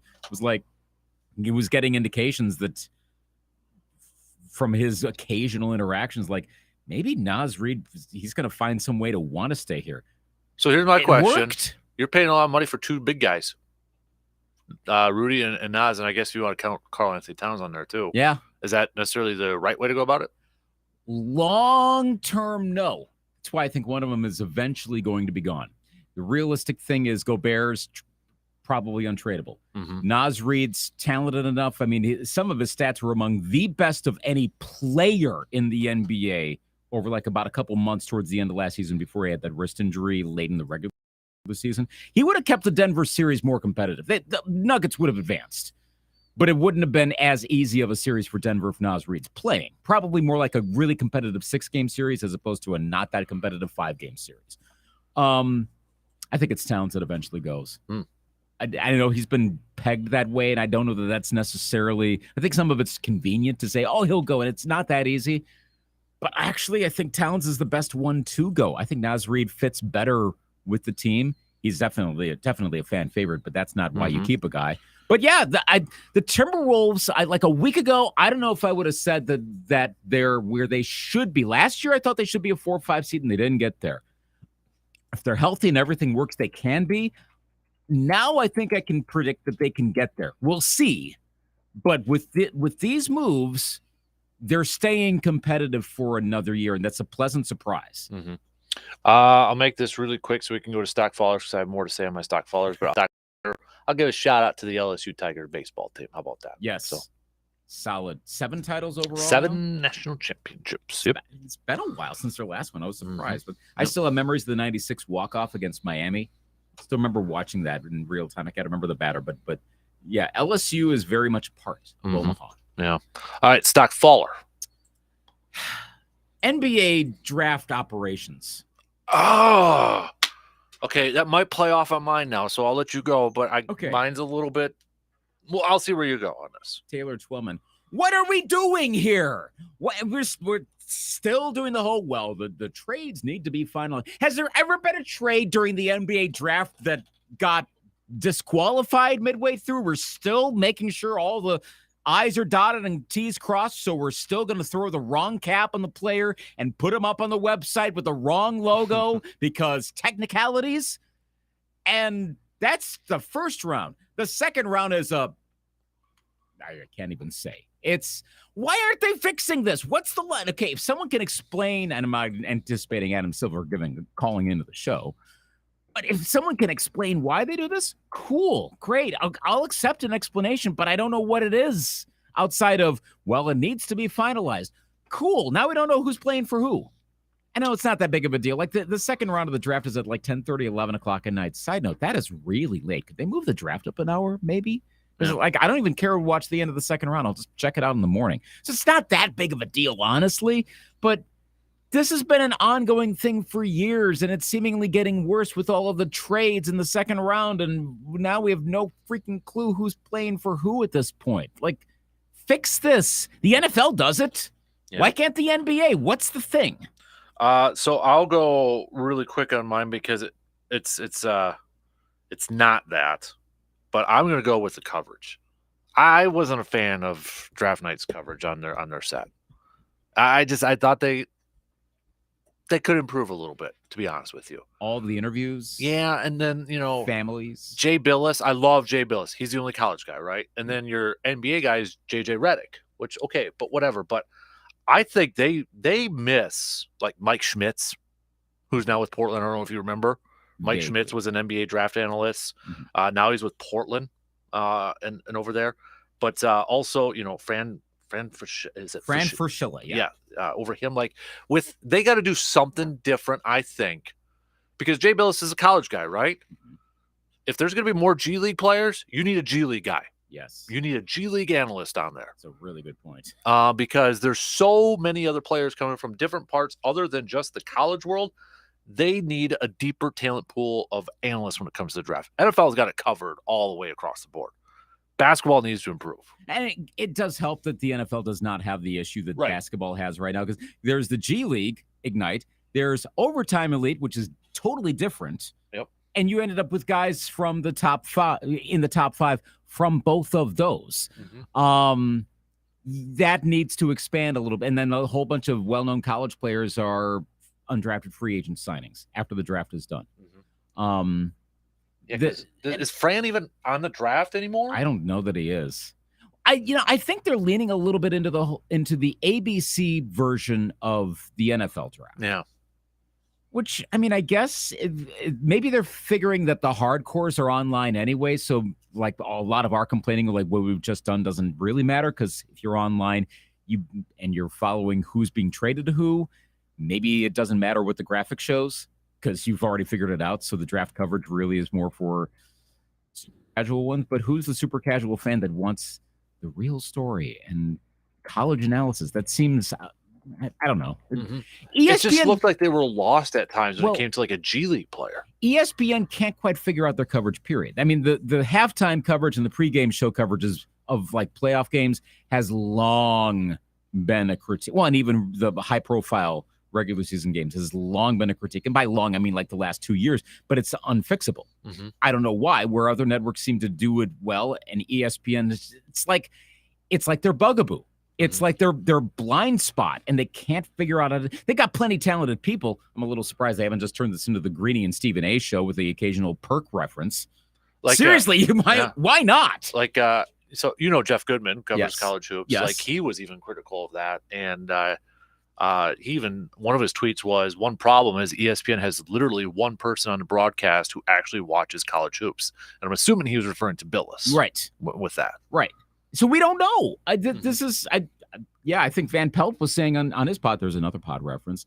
He's barely got an idea of some of these players as well. Mm-hmm. You'd think he would know. He's like, the Thompson twins, like that seemed like this big thing afterwards. I'm like, who? Right. Yeah, exactly. I should know about this. Why do I not know about this? And I'm sure I'm not the only person who was like, why don't I know about these players? Get your binders out like Daniel Jeremiah and Mel Kiper Jr., where you literally almost know every single player in that draft. Like, they know it. As soon as that's selected, boom, they're in it, right? I want to be. That's why I love the NFL Network when they do the Stump the Truck, right? Because they have everybody. Yeah, everybody. And again, I know we're getting different sources, whereas the NFL, it's all from college football. I get it. Well, even your wide receiver guy that you had for a year that Mike Mayock was banging the table for, he was from across the pond. Mm-hmm. Remember him?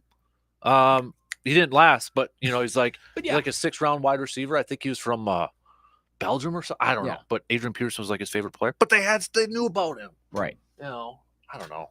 Hopefully it changes, but like I said, ESPN seems to not change when they're not doing just for their NBA coverage. For whatever reason, I don't know what it is.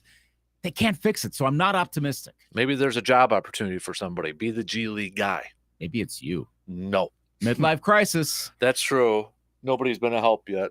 So you get that lane and you'll be like, darker in the depths of despair do I go. Move to Atlanta and follow the Overtime Elite. I don't want to go to the hot ATL.